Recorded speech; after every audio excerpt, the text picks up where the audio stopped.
Breaking news for you on this Wednesday morning. New South Wales police have confirmed that the Bondi beach attacker Naveed Akram has been charged with 59 offences, including a terror charge. Yes, the Australian Prime Minister Anthony Albanese had said he expected the 24-year-old to be charged today after waking up from a coma. The other attacker, his 50-year-old father, died at the scene of the mass shooting on Sunday. The first funerals are held for the victims of the Bondi Beach terror attack as New South Wales Parliament will return next week to discuss urgent legislation on gun control. Warning of disruption and delays as the resident doctors' strike begins from 7 o'clock this morning. It's a 5-day walkout. Doctors demanding a 26% uplift in pay. Police are stepping up armed patrols on the transport network and in other crowded places this festive season as they warn of an increased terror risk. The rate of inflation will be announced. Experts are predicting a fall after a small dip in food costs. Hello. Yeah, one in there. Yeah. Our reporter Will Godley joins an immigration raid in Swindon, which finds 29 people working illegally from India and Albania.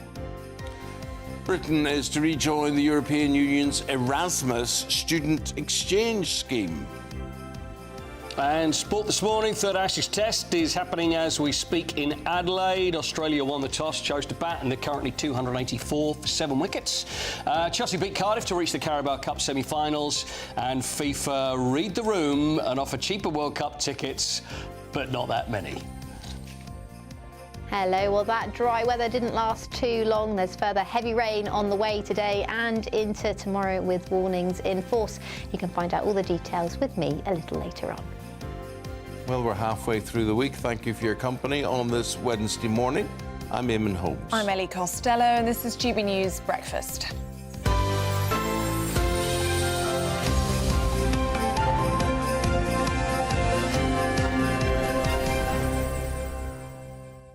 Now, I hope the GB News bosses are listening this morning. Perhaps they take they will be, don't you worry. From this story. It's been described as the UK's best boss. He spent over £100,000 on Christmas gifts for his staff. Wow. Because he says it's the season of giving back to people who work hard all year round, including a 44 grand Range Rover for one of his staff members and a holiday to Barcelona. Well, that's nice. Also, gadgets and iPads are given away by him. And he also takes the entire team on a 2-day Christmas retreat at a mansion. Wow. Where they play sports. Who, what hell? Well, you see, a lot of people get a lot out of giving. Giving yes, is a like good Elvis. thing. Like Elvis? Elvis did that. Did he? What do you mean? Well, Elvis is that if anybody met Elvis and they go, Elvis, I love that car, and you go, well, you know, why you take the Cadillac? And he would give them the car. Elvis was very, very generous. Really generous? Oh, yeah, yeah. Nice. No, Taylor Swift. It's probably drug-induced, basically, but... Oh. Yeah. Do you think that's what the generosity? Do you think it was drug-induced generosity? Well, maybe it was just... I know in the late days, but in the early days... Throughout his whole life, yeah. Oh, really? Taylor Swift gave 100 grand to each of her tour staff. Really? Yeah. Yeah, it was a fortune, wasn't it? She had all this, and then said, you know, split it amongst you. I think the dancers got about 700k each. So you could see, if you were able to do that, you could see the joy you could get from that personally. But there's a lot of very rich people who are very tight, aren't they? Because that's the reason they get that sort of money, so they're not very generous. And you think, well, John Paul Getty Jr., remember, had fake fruit in his house and stuff like that. It's lovely to see something that's relevant to people. You know, people say to you, what do you want for Christmas? And you think, oh, I don't know. Yeah, I don't know. Do you know what I saw? It was really good last night. A Thunderbird 1 decast model. It's a big one. I've never seen this. It's metal as well. Ellie, is this a hint, by the way? Well, this is after you asked for... I don't expect it. You asked for the book last week, so what you're asking for now, a Thunderbird. So how big was it? It was about that big, yeah. What, Thunderbird 1? So it's that big? Yeah. Because it was... It's a tall fella, isn't it? No, but it was about this big. Wide? It was beautifully done. Is that width or length? Length. Right, so you got it on its side. You ever saw you started a conversation? I'm so You sorry. wish you hadn't told him now. so sorry. Jerry Anderson Productions, Yeah. they're selling them online. Okay. They're very good. Right, I'll see if I can Very find good. you So one. I that's got the what you're message. meant to get him. There you go. But anyway, shout out to Benji Leslie, who runs the Connect Management in Willesden, northwest London. This is the man that is running also. Just on top of the 100 grand he's given to his staff, he also runs a Santa Leslie incentive after his surname. So it's a bit like an advent calendar. Yeah. And if staff have worked really well, they can come and pick a present. I like that. I like the sound of this guy. I like the sound. Talking about liking the sound, our carols by candlelight. We should say this concert is going to happen, and it's going to be on Christmas Eve at 8 o'clock, 7 o'clock on Christmas Day, and 11 a.m. on Boxing Day. So it's very different. It's very, I hear you two were excellent. because you weren't there. We missed you. But I've heard a lot about, seriously, that you two, very good, I hear. Oh, no, everybody was very good. Everyone was very good. Yeah. But can I just say, it was the most stunning concert. It was Really? beautiful. That's I think it's lovely. the best thing I've ever been involved with in GB News. It was amazing. Did you GB News do... was beautiful. God Bless You, Merry Gentlemen, my favourite. Did you do No, that? we didn't, Oh, unfortunately. dear, that's good. All right, fair. But so many great songs. The Lovely. church was beautiful. The choir was unbelievable. Wow. Miriam Cates was on the piano, doing both hands with no music. Really? It was incredible. What else happened? We had mulled wine. Yeah, and Mince pies. Lots of GB News presenters, really. You'll see Michelle Dewberry and Camilla Doing the Tominey readings. and lots of people there. Me and you. Me and you. And then lots of GB News viewers and listeners, and that was the best part. So radio and television, that'll be on. 6 minutes past 6 o'clock. Reminder of the breaking news this morning. New South Wales Police have confirmed the Bondi Beach attacker Naveed Akram has been charged with 59 offences. Yes, the Prime Minister of Australia, Anthony Albanese, had said that he was expecting the 24-year-old to be charged, but he had been in a coma, so the authorities there were waiting for him to wake up. The father is already dead, as we know. We have now in the studio to talk about this James Heal, Deputy Political Editor of the Spectator. We're doing what? Oh, apparently we've changed. What? Are we? We're speaking to a reporter in Australia as soon as we can, but we'll bring you more on that as we get it. But just for now, we're going to focus on stories here in the UK, because resident doctors are set to begin their 5-day strike at 7 o'clock, calling for a 26% pay increase and more jobs. Right, let's talk to James Heal about this. This is what he is here to talk about. Right, James, what do you think of this strike? It's there. People didn't think it was going to happen. It is happening.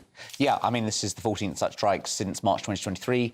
And really, I think it's a thing, Eamonn, about fixed labour costs. You know, ultimately, the doctors are losing support. You can see this in terms of public opinion rating, very different to those original strikes of 2023, when I think the public was much more on their side.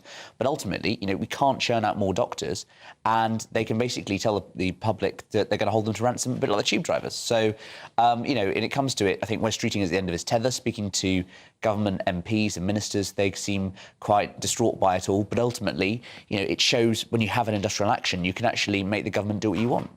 There's such concern this time around, though, because we are talking about the surge in super flu, and we're also hearing in the papers that it's the elderly who are going to be affected by this horrible term of bed blocking. Yes, quite. I mean, it's basically the resident doctors taking advantage of what they have, which is a fixed supply of labour, coming out in the most important time of the year. We're obviously more used to having an NHS crisis, a winter flu crisis, than not over the last 10 years or so. But they basically, you know, West Streeting is coming out and saying, you know, I've given you a 30% pay rise over the last 3 years. The doctors are coming out and saying, hang on a sec, we've lost a third of the pay since 2008. Ultimately, I don't think this can be resolved anytime soon. And some of the language that West Streeting has been using, talking about them acting like a cartel, talking about Labour MPs saying this isn't sort of Labour values, this is actually sort of very sort of selfish, etc. Ultimately, the resident doctors can basically do what they want because they are the ones who have all the power coming up to Christmas. Yeah, but look, they haven't been told the truth. They've been let down on the pay front. They're being paid 18%. They're looking for something like 21%. Their increase. You know, we can all sit and criticise them, whatever. Would you go through 7 years at university for that and for the pay that they're being given? It's not right. Well, I suppose it all depends on sort of, you know, after the public purse, and ultimately lots of different people have had pay cuts, effective pay cuts since 2008 or so. As I say, West Streeting is saying, look, you've had a 30% pay rise over the past 3 years. How many other industries could claim that, particularly in the public sector?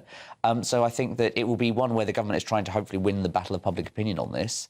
But as you say, Eamonn, I think that it's one where basically the union can say it doesn't really matter what the broader public think because we're the ones operating with maximum capacity towards Christmas. And a huge issue here is the lack of jobs. I mean, I was reading this morning for training jobs, for speciality training jobs, something like 30,000 people were applying for 10,000 jobs. Yeah. And a lot of those, you're up against foreign medics as well. Yeah, absolutely. And this is about the cap that's been in place over the past decade or so. So I think these are rather wider issues. It's not just about the pay, it's also about the sort of job and employment opportunities that the junior doctors are unable to get. How do you think this is actually going to be resolved, if at all? I mean, what we're looking at here is the mandate ends on the 6th of Jan. Yep. If they reballot, we're looking at another 6 months of this. Absolutely, and that's what's happened over the past year and a half or so. And I think that, you know, you have in West Streeting an incumbent health secretary who is quite authoritative, got a good mandate, well liked in the party, etc. He's not a weak health secretary, but he's a health secretary who's been buffeted around by much bigger forces than themselves, including the fact that the resident doctors can, under the system they've got, hold the government to ransom.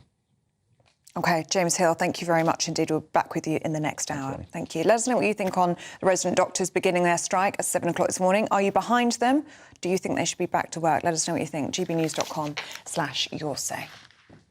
Now, at 10 minutes past 6, let's return to that breaking news this morning, which is that New South Wales police have said that the Bondi beach attack in Naveed Akram has been charged with 59 offences, including a terror charge. We're now across to live to Sydney. Media commentator Adrian Falk on this one. Hardly a surprise, Adrian. Good morning. Thank you so much for having me. Yeah, hardly a surprise. Yes, the alleged gunman has woken today from his coma and he has been slapped with alleged nearly 60 charges. But more surprising, in fact, is his father.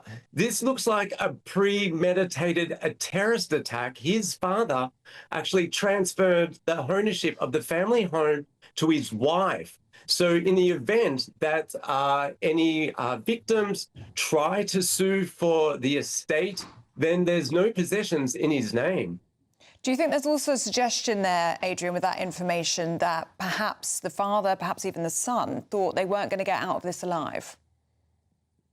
Absolutely. You know, by looking at all the elements of this horrific terrorist plot, there were IED devices, the way that they were situated, it felt like there was no escape from their shooting spree, unfortunately. With their ISIS connections, I mean, they wanted to be, you know, what's the word? Wanted to be martyrs. Martyrs, that's the word. That's the word, yeah. Yeah, absolutely. And don't forget, now the Australian government has released information that just last month, both of them went to the Philippines, the southern part of the Philippines where ISIS is dominant, and they spent over a month there learning their training. Now, you don't need to be an army expert to, you know, there's actually unedited footage going on social media. And when you see them shooting horrendously on these footbridges, they look like they knew what they were doing and they were well trained for sure. Also today, we've had the unfortunate funeral of Rabbi Ellie, who's been such a hero in the community and spread such love and light throughout his life. And the Bondi community and the Jewish community are really taking a toll. And also reading that his 2-month-old baby is in hospital also. Can you believe he's just got a 2-month-old with shrapnel wounds? And we're all praying for the baby's quick recovery as well. Of course we are. And Adrian, just bring us up to date with the scenes that we're seeing in Bondi Beach. I mean, we were seeing flowers being laid and candles being lit and vigils being held over the past couple of nights. The community there really coming together. Absolutely. People from all walks of life, all parts of the world have been coming together. They've been also doing the nightly Hanukkah menorah ceremonies down there as well, which is, you know, shedding a lot of light during this dark time. It's been reassuring also to see, I've seen videos of people hugging and just, you know, echoing their condolences, and it's been horrendous to see such, you know, such a sea of flowers that have built up so quickly, but yet reassuring for the Jewish community that people are standing by them. But, you know, many believe it's too little too late with the rise of anti-Semitism, not just here in Australia, but internationally. There's been so much increase in anti-Semitism here in the Australian Jewish community. Many are saying they knew, unfortunately, this day was coming. Yeah. The really difficult part about bereavement of any sort, Adrian, is that life carries on. And people in Australia 3 days after that attack have to face that fact. You've got the third test, the cricket test, the Ashes going to take place today. You've got Christmas just around the corner as well. But things can't be the same. The mood has to be different, has it not? Oh, absolutely. You know, in the past few days, you know, especially the day after, the sheer amount of police presence in the area with nightly helicopter patrols, police vans everywhere, it really does have an eerie feeling to the whole eastern suburbs area. And sorrow is now turning to seeking for answers. Yesterday, the PM announced he was going to be changing the gun laws, but many Australians are frustrated, saying that he's, you know, what more, you know, something more needs to be done. It's not just the laws for guns as such, it needs to be what laws are being taken to prevent something like this happening again and stopping the rise of anti-Semitic behaviour here in Australia. OK, Adrian Falk, really good to get your thoughts on that this morning. Thank you very much for joining us on GB News Breakfast. Thank you, Adrian. Thank you for having me. Thank you.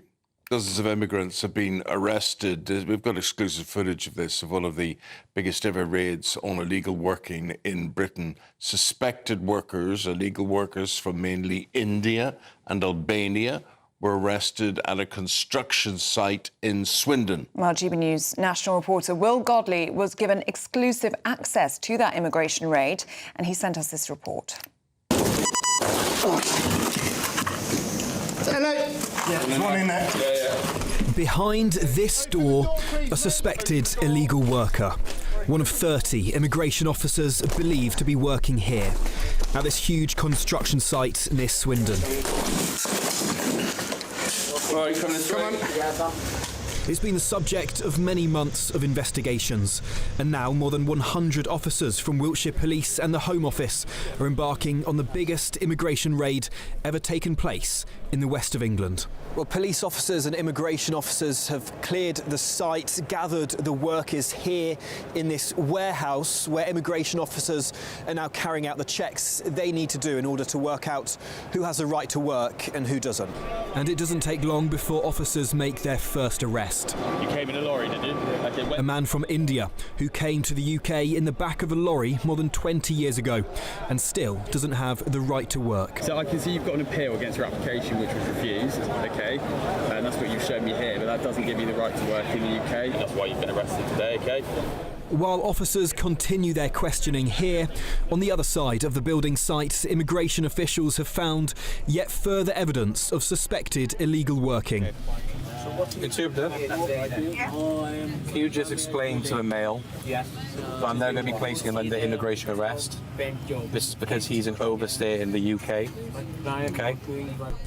These two men came to the UK legally from India, but have since overstayed their visas.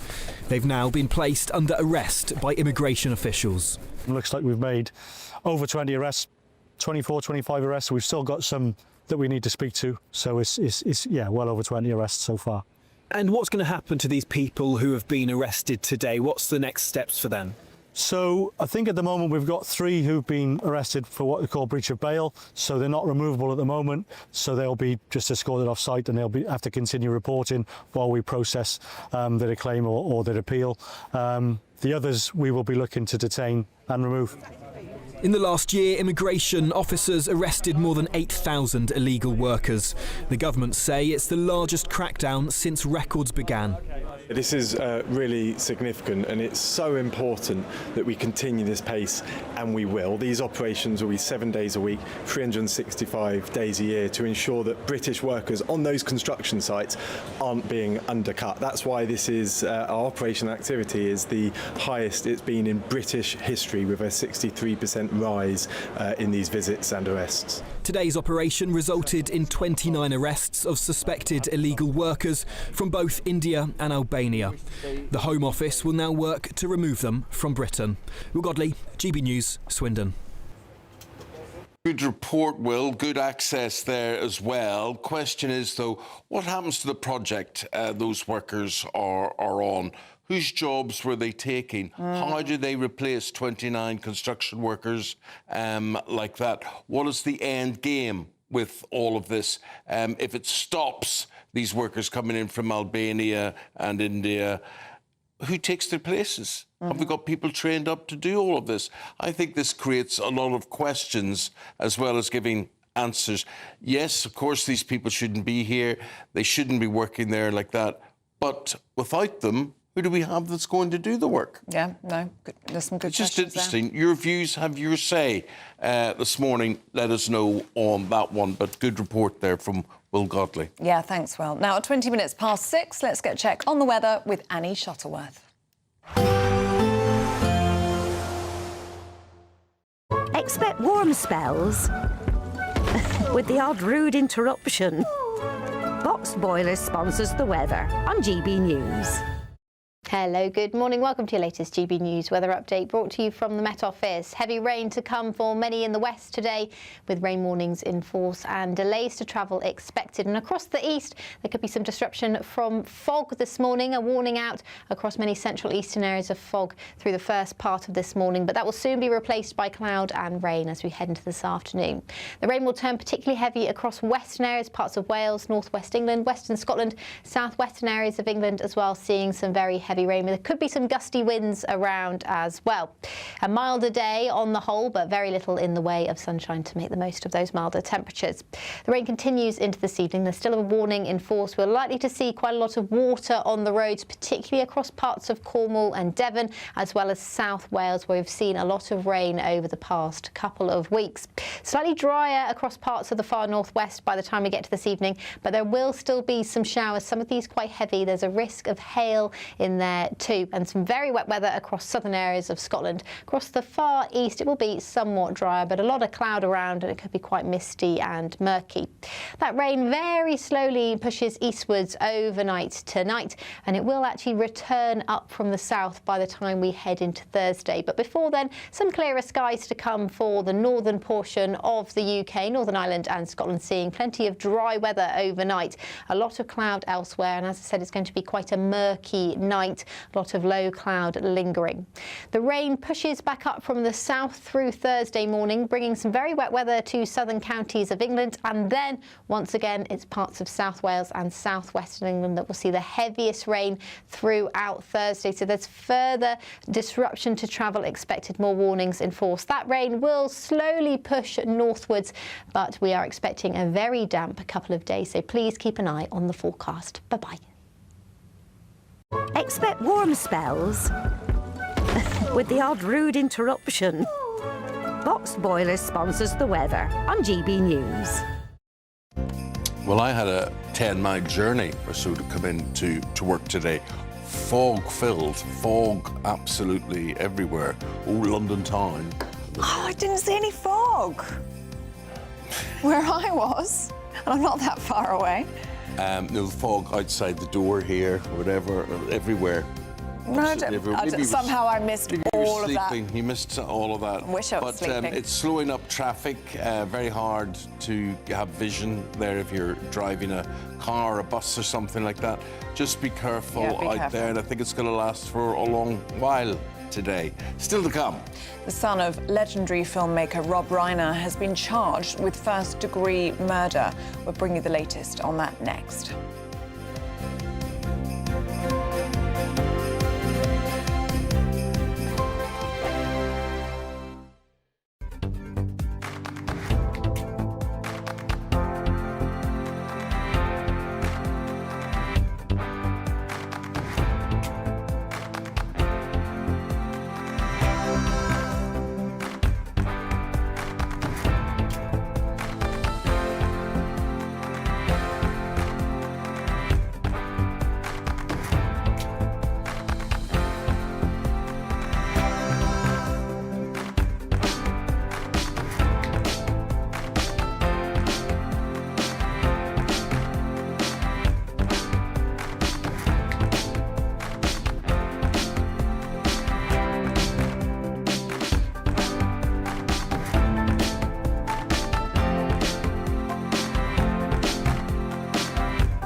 Exciting news. Every Friday, my Patrick Christie's Tonight Show is going to have a twist to it. We're welcoming some special guests.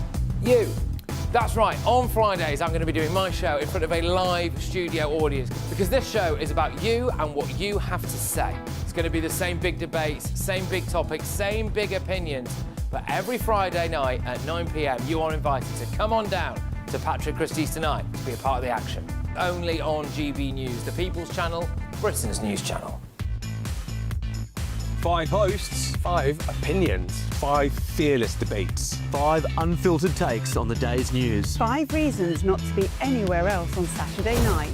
This is the Saturday 5. You got me good there. Britain's biggest Saturday night TV show. It's not a bad brand. Yeah. Uncensored. Very, very racy tonight on the unpredictable. What does she say? Can you translate it for us? And always entertaining. And how can a country go from being led by William Wallace Saturday nights from 6 p.m. only on GB News, the People's Channel. Britain's news channel. You're going to want to stay tuned, trust me. Britain was once the envy of the world. But look around. A nation that no longer knows what it is or where it's going. A country that's broken. How do we fix Britain? How do we bring it back? Friday night with Matt Goodwin at 8 p.m. only on GB News.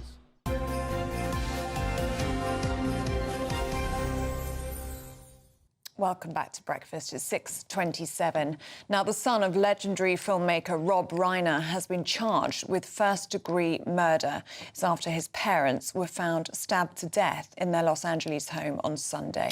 Well, he is Nick Reiner. He is 32 years of age, arrested, obviously, and with prosecutors now considering the most severe penalties available. Which I suppose would suggest the death penalty.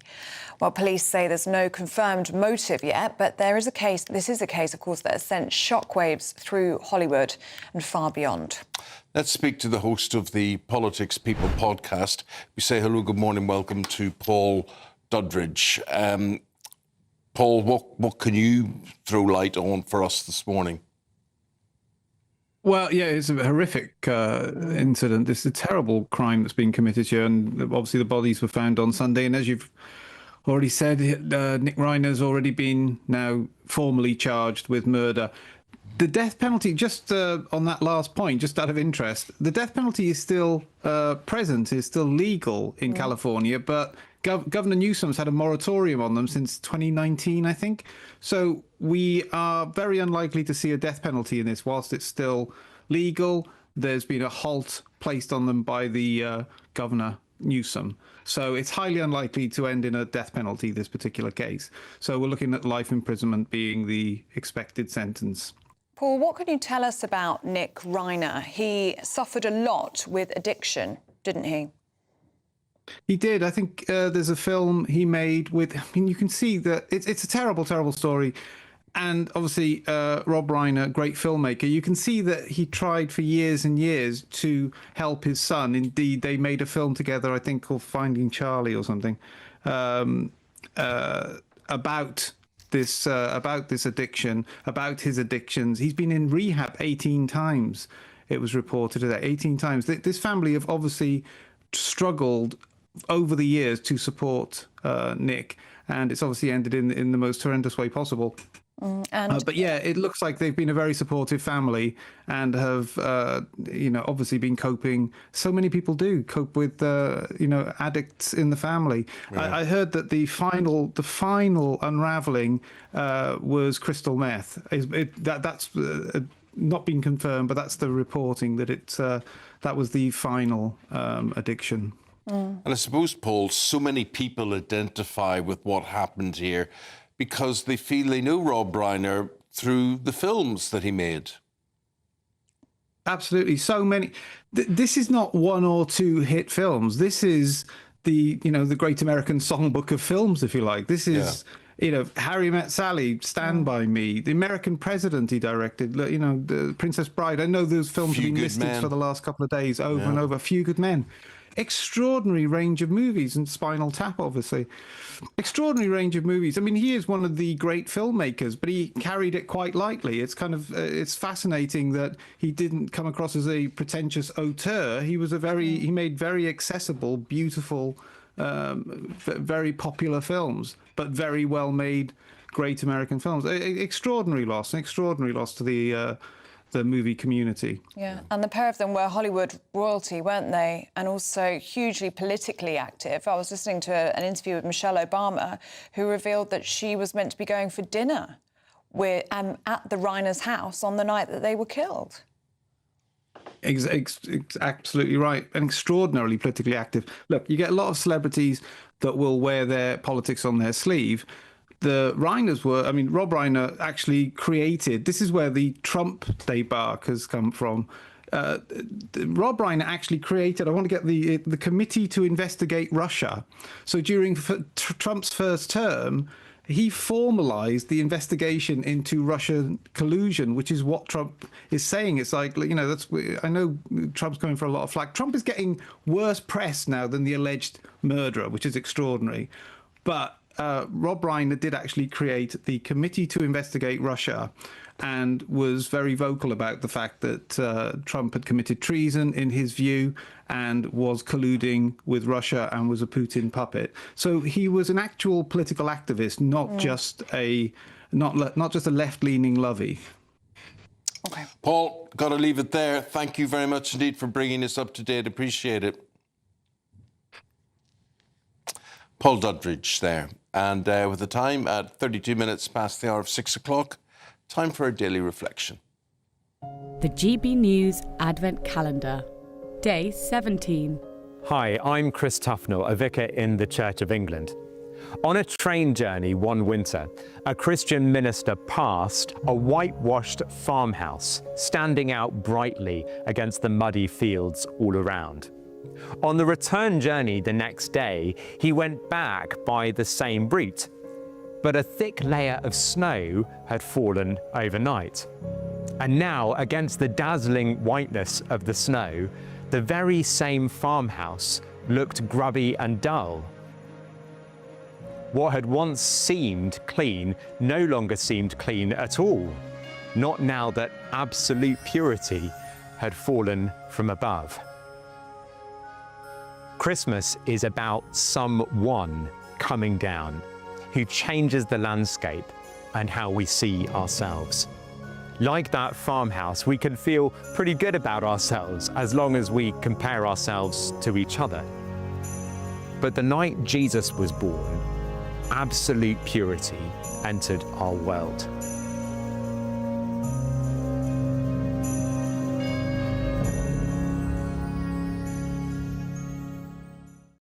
And that's our friend Chris Tufnell with that daily reflection today, who is our friend, and he did such a good job at our Carols by Candlelight concert. Such a good job, yeah. He gave a sermon, he made a reading, he travelled the whole way down from Sheffield. He did. We were in Bromley in Kent. Recording this, which you will see. You will see 8 p.m. Christmas Eve, 7 p.m. Christmas Day, 11 a.m. Boxing Day. We'll make it all very Christmassy for you, and it really is Carols by Candlelight. Absolutely lovely. I think you really will enjoy it. Yeah, and his address was a standout moment for me. I thought it was really wonderful, so you will enjoy it. Don't miss out. Now, I don't know if there'll be any mention of the fog. There's any effect of the fog out there, but it is pretty widespread. How's it affecting the traffic? Let's find out. Good morning. This is the latest AI travel news from gbnews.com. The M8 junction 15 on Slip remains closed to eastbound traffic due to overnight roadworks. Over at Britannia Bridge, the speed limit on the A55 is reduced to 30 miles per hour until further notice. In Milton Keynes, a collision on the M1 northbound at junction 14 has resulted in all lanes being closed. Meanwhile, the M20 eastbound between junction 8 and junction 9 in Kent is experiencing lane closures due to an incident. On the trains, London North Western Railway sees buses replacing trains between Watford Junction and St Albans Abbey. And Merseyrail has no trains between Birkenhead North and West Kirby. Stay up to date at gbnews.com.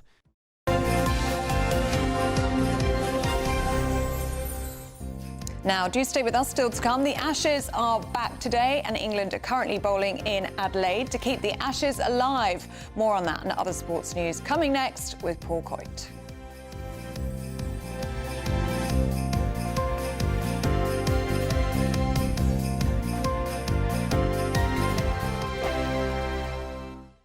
I'm Michelle Dewberry. This is Jubes & Co with you. Hello everyone, Patrick Christie is here. GB News, Britain's news channel. Access the stories that matter to you. Take the GB News family with you on any device. And as long as you have an internet connection, tune in to GB News anywhere on the planet or beyond. GB News, the People's Channel, Britain's news channel.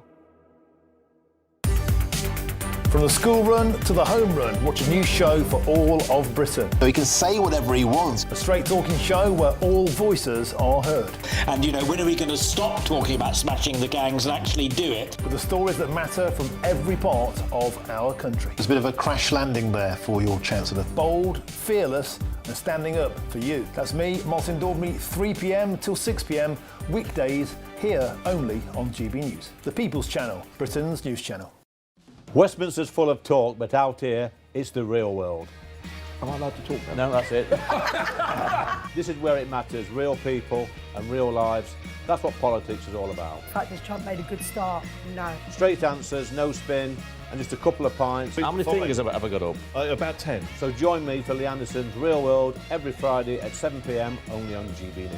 The People's Channel, Britain's news channel. You want to know what's really going on in the corridors of power? Labour don't know what to do with you half the time, and that makes you quite lethal in the chamber. Get behind the headlines with Chopper's Political Podcast. Join me, Christopher Hope, as I sit down with the great and the good of British politics. We'll see where this ruling takes us. These are the stories shaping our nation. Chopper's Political Podcast, available now on all platforms. Listen in and stay ahead. Decisions made in Washington aren't just shaping America, they're shaping Britain too. From migration to global security, from crime to health.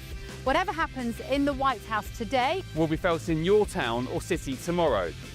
That's why The Late Show is live from Washington, D.C. Cutting through the politics to show you what it all means for Britain.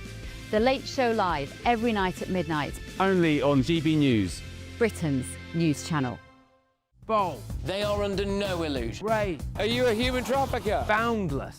I've had enough of the nonsense, and I'm not afraid to say it. Don't get us on the BBC. Every weeknight, I tear through the headlines. The smell of gasoline. Should we be worried about it? From Westminster madness to cultural war chaos. What we're going to do now is they are throwing things out the car as we speak. Get ready, Britain. Here we go. Patrick Christie tonight, weeknights from 9 p.m, only on GB News, Britain's news channel.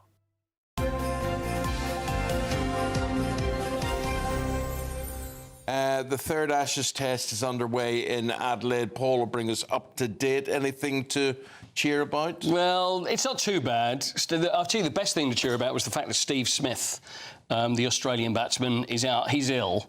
Sorry, but that's something to cheer about. Hope you're all right, Steve, but, you know, all the same, It's good that he's not playing. The Australian captain, Pat Cummins, is back. So Australia won the toss. They're in bat because they would call it a batting track. So if you want to bat first, that's the best thing to do. And Australia currently 317 for 7. We're coming towards the end of the day, which is not bad as far as England are concerned. They've taken wickets, but really the important thing is when we go into bat, that's when we need to be better. So that's when we're going to start seeing the game and seeing how it goes. But 317 for 7 at the moment. Your friend Bruno Fernandes. Yeah, he's not happy. And United wanted to cash in on him during the summer. Well, yeah, he's spoken. They always do. They speak to a TV station from their country, which is when you get the revelation. So he spoke to a Portuguese station, and he said he was hurt that Manchester United wanted him to go to Saudi Arabia, but you've got Al Hilal offered £100 million for a 31-year-old player. So you're going to think, this is probably good business. Tempting. Exactly. And he was offered £700,000 a week to go. So he said from the club, if you go, it's not so bad for us, but it does hurt me. So he felt hurt the fact that they were thinking about getting rid of him. But he is the best player you have. I agree. He is the best player. But would you have, for £100 million, you would have kept him all the same? Look, you either want your team to do well, go up the league, qualify for the Champions League or whatever, or you want to cash in. Yeah. And that says it all. They wanted to cash in. But at the end of the day, they still had the right to be able to do it. And he was like, well, I want to stay. So he did. And he said, it just hurts. It makes me sad. I think what's going to happen, though, probably at the end of the summer, that's when he'll probably end up going off to Saudi Arabia. This is probably his last season, I would imagine. But still your best player, I think. I think, too, the World Cup tickets, you're saying that FIFA have had a rethink on what's available and how much they're going for. What will the cheapest tickets be? Well, there's a new announcement. They've introduced a small number of tickets now for a cheaper price. Obviously, FIFA, they listen to the people because they're an organisation of the people. Anyway, £45 tickets they're going to make available for all 104 matches, but... How many? There's 10% of the allocation each country gets. So in the whole thing, you could have a stadium of about 60, 70,000, about 400 tickets will be 45 quid. And Keir Starmer said, as someone who used to save up for England tickets, Did you really? I encourage FIFA to do more to make tickets more affordable so the World Cup doesn't lose touch with the genuine supporters who make the game so special. I think the horse has already bolted on that one, but there you go. Now, when you come back after 7 o'clock, you're going to talk about FIFA awards and you're going to talk about this. Yes. This is a really tough sport we're talking about here. Yes. Backwards walking. Backwards running. Backwards running? Backwards running on Antarctica. So as if running backwards is not hard enough on ice in freezing cold. It's a sport of champions. Just when you thought you'd heard it all. Look forward to that. OK. Thanks, Thank you very much indeed, Mr. Paul. Just time the time 6:42. Yeah, just time to tell you about the Great British Giveaway. Have a go. We want to make the new year your best year yet, with a chance to win our greatest cash prize to date. A simply stunning £85,000 in tax-free cash could be yours. Cash to splash on anything you can dream of. Treat the family to that bucket list holiday you've always fancied. Get your dream car you've always wanted. Or just relax, safe in the knowledge that the coming year is on us. £85,000 is the biggest cash prize we've ever given away. It's totally tax-free, which means that every single penny of it will be yours. For another chance to win £85,000 cash, text cash to 63225. One entry costs £2.50 plus one standard network rate message. Or text bonus to 63225. 5 entries cost £5 plus one standard network rate message. Go to gbnews.com/win. Entries start at £2.50. Call 0903 686 3232. Calls cost £2.50 plus your network access charge. Or post your name and number to GB18 PO Box 8690 Derby DE1 9TT. UK only. Entrance must be 18 or over. Lines close at 4 p.m. on the 30th of January. The winner may be contacted live on GB News, week commencing the 9th of February 2026. Please check the closing time if listening or watching on demand. Good luck. Up next, Penny Smith and Norman Baker with opinion and content in the newspapers. Back with them very shortly.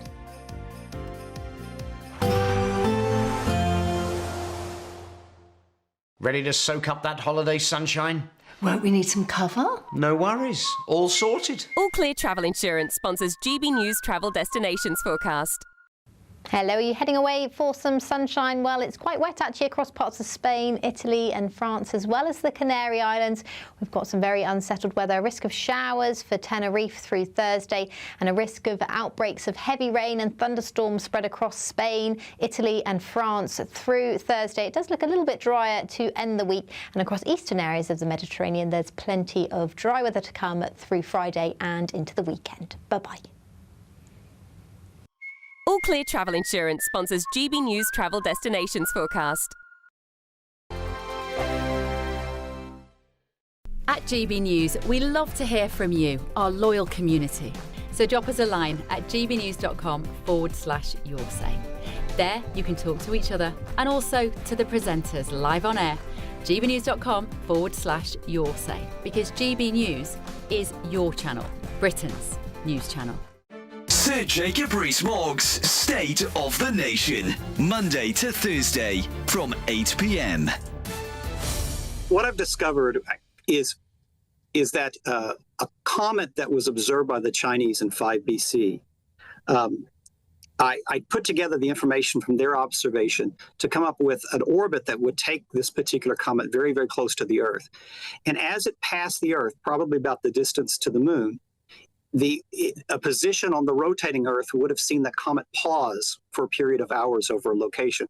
We have the same thing now with the geosynchronous satellite. If you stand at the equator, there are geosynchronous satellites that stay over your head 24/7. This comet was so close to the Earth that it would have had the brightness of like a first quarter or full moon. So it would have been clearly visible in the daylight. So it would have been easier for them to follow. And how quickly would they have had to have travelled? Could they have travelled fast enough to keep up with it? Well, it would have been a direction. So it turns out it takes 2 or 3 hours to walk from Jerusalem to Bethlehem. It's a relatively short distance. And that's the period of time where it behaved like this for those few hours. So there was the time available. Now, of course, their trip from the east, it would have taken many weeks. And the Chinese said the comet was visible in the constellation Capricorn for more than 70 days. And it's that appearance in one constellation for an extended period. Pilots know this. If you see an object in the sky while you're flying a plane, and it's not moving left, right, or up, down, it's actually on a collision course, or nearly so, with you. So the comet was heading more or less directly towards the Earth until, at least in my theory, they arrived in Jerusalem and walked that distance from Jerusalem to Bethlehem. GB News, the People's Channel.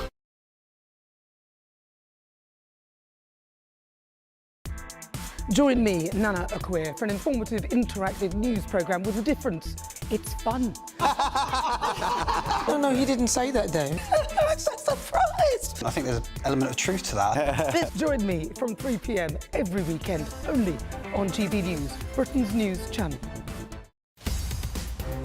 In the GB Newsroom, we bring you the news as it happens. With our team of dedicated journalists across the UK, we're ready to keep you up to date with what's happening every half an hour, every single day. Bulletins here on GB News, the People's Channel, Britain's news channel.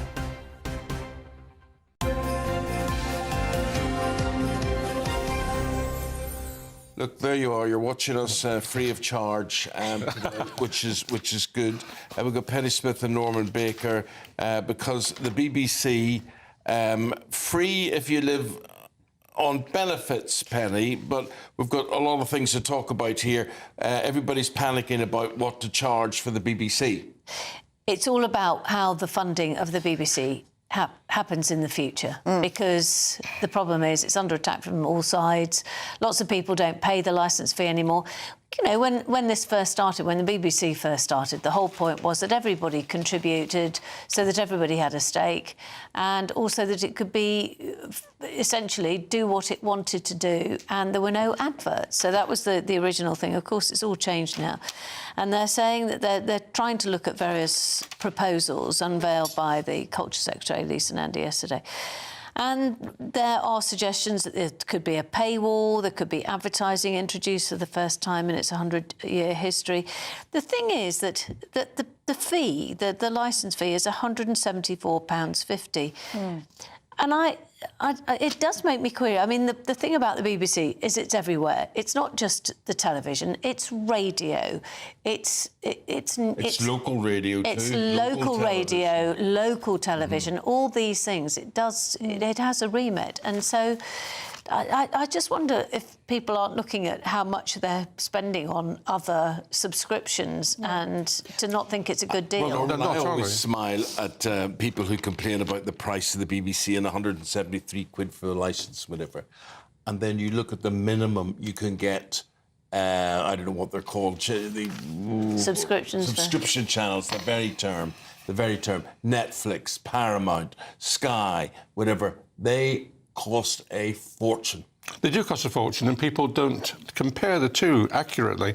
It's the same as people complain about parking charges in my town in Lewis, and they'll drive 10 miles to a free car parking space, although it'll cost them far more than the fuel than would have to stay in the car park. So people aren't always very logical about things. But look, the BBC is good value for money. You know, the range, as Penny says, is quite enormous. In fact, what they have done is cut back a bit on local radio, which I think is unfortunate, because local radio is a very important part of democracy. What we're going to see, however, is ever-increasing pressure on the BBC financially. They've already had to fund Son of Wales Service, which used to be funded by the Foreign Office entirely, which I think is entirely wrong for them to have to do that. It's not quite clear if we get these benefits, people on free licenses, which I don't agree with, by the way. I don't think we should have free licenses for people on benefits. I don't agree with that policy. But if you do have it, who's paying for it? Is that coming out of the BBC money again, like pensioners did? Or is it coming from central taxation? I think we've got to go forward. My view is, I know it's quite controversial, but my view is we have to get rid of the licence fee and fund the BBC properly from general taxation. Really? General taxation. Have your say this morning. Are you prepared to pay for your BBC? Do you mind paying for your BBC? Do you not? Will you miss it when it's gone? Let us know. Have your say. Norman, let's stay with you, shall we? Look at the front page of the Times and the return of the Erasmus scheme for British students. So this is them studying abroad at European universities. Yeah, well, I very much welcome this, as a matter of fact, because one of the great things when I was at university was the ability to go abroad and study. And I spent, some time in Germany as part of my German degree. And it's important that we have that option. And certainly young people who voted against Brexit, mostly, have lost that opportunity to go to our nearest countries. So the fact that we got a reinstatement of this with the European Union, I think is a good thing. It's not just about the European Union, by the way. We've already got arrangements with places like Japan, where alternative exchanges can take place now. So there's nothing particularly radical about this, but it is a sensible step forward for young people, I think. OK. Yeah. Penny, this is very, very interesting. There's so much talk about reaching this target of 1 million new homes to be built in the country, and there's such a shortage and whatever. And the government yesterday talking about what they'll do to speed all of this up. Here's something that may not be speeding this up, but you think is very worthwhile. Explain to us. I do. This is all new homes must be built with special bird bricks, and I know that there will be people rolling their eyes and saying, for goodness sake, we're trying to get what is more a bird homes. Brick? So it's a brick so that birds, particularly things like swifts, for example, they're hollow nesting boxes that fit into walls. Because the problem is that swifts nest in nooks and crannies. And the thing is that, of course, people are busy making sure that water doesn't get in, all these other sort of things, because... but the problem is the swift population has dropped off enormously here. Nature is under threat in Britain.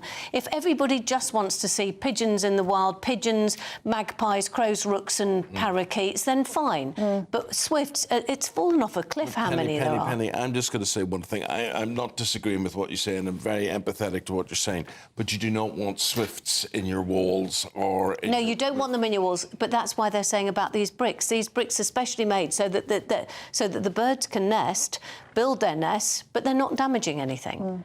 But otherwise, they're damaging your eardrums, I'll tell you. Oh, I love them, those swifts. And do you know what? You're saying that, but you're lucky enough to have seen swifts then, because the population has plummeted, and we have nature is under stress all throughout Britain. This was the hottest year ever, the sunniest, I think they're calling it, aren't they? But it's the hottest year, and nature's under stress. But how much is this going to cost us, Penny? I mean, it reminds me of the Bat Tunnel. You know, the HS2 Bat Tunnel, 100 That was 100 million. But this isn't. But that was a different thing, though. This is actually just saying when you build, pop in these bird bricks. It's not the same. It's not saying you can't build here. It's saying if you build here, can you pop these bricks in? It's important to be able to anticipate what you might need when you have new build. And when I was a minister in the Department for Transport, there was a scheme proposed to have charging points within each new house.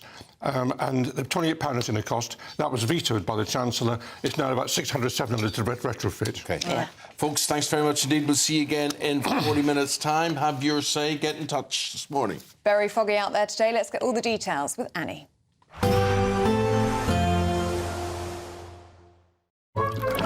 Warm and cosy, with a chance of zero visibility. Boxed Boiler sponsors the weather on GB News. Hello, good morning. Welcome to your latest GB News weather update, brought to you from the Met Office. Heavy rain to come for many in the west today, with rain warnings in force and delays to travel expected. And across the east, there could be some disruption from fog this morning. A warning out across many central eastern areas of fog through the first part of this morning, but that will soon be replaced by cloud and rain as we head into this afternoon. The rain will turn particularly heavy across western areas, parts of Wales, northwest England, western Scotland, southwestern areas of England as well, seeing some very heavy heavy rain. There could be some gusty winds around as well. A milder day on the whole, but very little in the way of sunshine to make the most of those milder temperatures. The rain continues into this evening. There's still a warning in force. We're likely to see quite a lot of water on the roads, particularly across parts of Cornwall and Devon, as well as South Wales, where we've seen a lot of rain over the past couple of weeks. Slightly drier across parts of the far northwest by the time we get to this evening, but there will still be some showers, some of these quite heavy. There's a risk of hail in there too, and some very wet weather across southern areas of Scotland. Across the far east, it will be somewhat drier, but a lot of cloud around, and it could be quite misty and murky. That rain very slowly pushes eastwards overnight tonight, and it will actually return up from the south by the time we head into Thursday. But before then, some clearer skies to come for the northern portion of the UK, Northern Ireland and Scotland, seeing plenty of dry weather overnight. A lot of cloud elsewhere, and as I said, it's going to be quite a murky night, a lot of low cloud lingering. The rain pushes back up from the south through Thursday morning, bringing some very wet weather to southern counties of England, and then once again it's parts of South Wales and southwestern England that will see the heaviest rain throughout Thursday. So there's further disruption to travel expected, more warnings in force. That rain will slowly push northwards, but we are expecting a very damp couple of days, so please keep an eye on the forecast. Bye-bye. Warm and cosy, with a chance of zero visibility. Boxed Boilers sponsors the weather on GB News. Thank you, Britain, for our more than 2 million YouTube subscribers and more than 2 billion views. That is Britain watching, sharing and making its voice heard louder than ever before. Good morning. This is the latest AI travel news from gbnews.com. Road users should be cautious on the A87 Skye Bridge due to high winds. On the A55 Britannia Bridge, a speed limit of 30 miles per hour is enforced. A road incident on the M20 northbound between junctions 8 and 9 is causing lane closures and 15-minute delays, with normal conditions expected by 10:51 this morning. In Milton Keynes, the M1 northbound entry slip road at junction 14 is closed due to a collision. And on the trains, London North Western Railway has buses replacing trains between Watford Junction and St Albans Abbey, while South Eastern faces disruption between Bromley South and Swanley. For more travel news, go to gbnews.com. It's the big one. Your chance to win a whopping £85,000 in tax-free cash. The largest cash prize we've given away to date. That's like over £7,000 a month extra in your bank account each month for 12 whole months. That's a year of yes. Yes to holidays, yes to treats, yes to shopping trips, yes to home improvements. For another chance to win £85,000 cash, text cash to 63225. One entry costs £2.50 plus one standard network rate message. Or text bonus to 63225. 5 entries cost £5 plus one standard network rate message. Go to gbnews.com/win. Entries start at £2.50. Call 0903 686 3232. Calls cost £2.50 plus your network access charge. Or post your name and number to GB18 PO Box 8690 Derby DE1 9TT. UK only. Entrance must be 18 or over. Lines close at 4 p.m. on the 30th of January. Please check the closing time if listening or watching on demand. Good luck. Britain was once the envy of the world. But look around. A nation that no longer knows what it is or where it's going. A country that's broken. How do we fix Britain? How do we bring it back? Friday night with Matt Goodwin at 8 p.m. only on GB News. No matter the state it's in, this is our nation. Join me, Jacob Rees-Mogg, for a genuine, honest discussion on where we have been, where we are going, and where we are with the people who set the direction. Tune in to State of the Nation every Monday to Thursday, 8 to 9 o'clock, only on GB News. Britain deserves a newsroom that puts the facts and your voice first. Well, and that's what you get on GB News. Lively debates, lively conversation. And we're not afraid to hold power to account. And each other. So join me, Andrew Pierce. And me, Miriam Cates, for Britain's Newsroom, weekdays from 9:30 on GB News.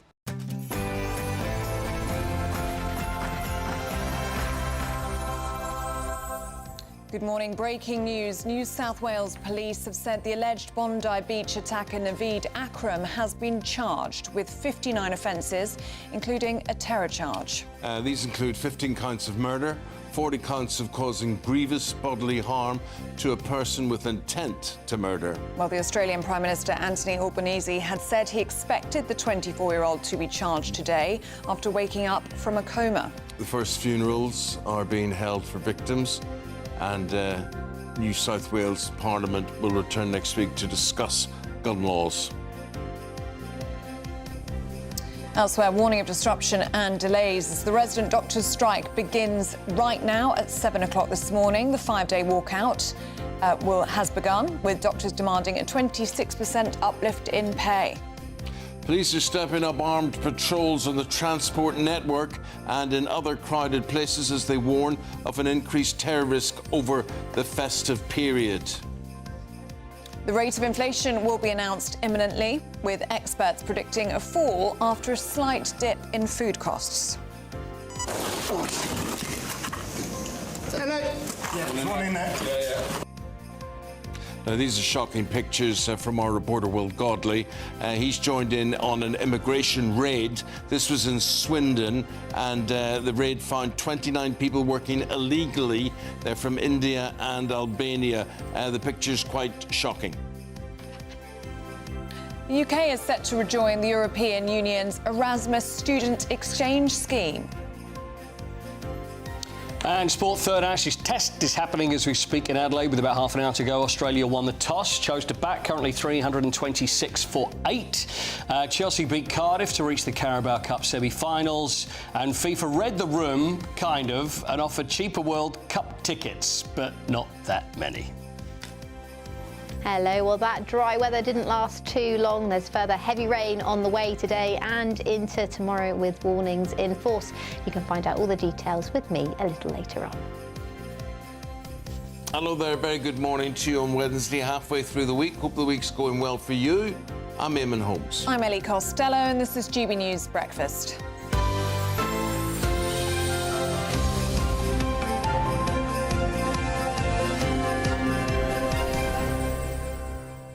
OK, we're getting some breaking news coming in with the rate of inflation. And Ellie, what are the figures? Well, bigger than expected fall in inflation. Inflation eased to 3.2% in November. These are the latest figures from the Office for National Statistics. This is larger than expected. Economists were predicting it to come in at 3.5%. It has come down to 3.2%. It makes an interest rate cut by the Bank of England all but certain, according to economists.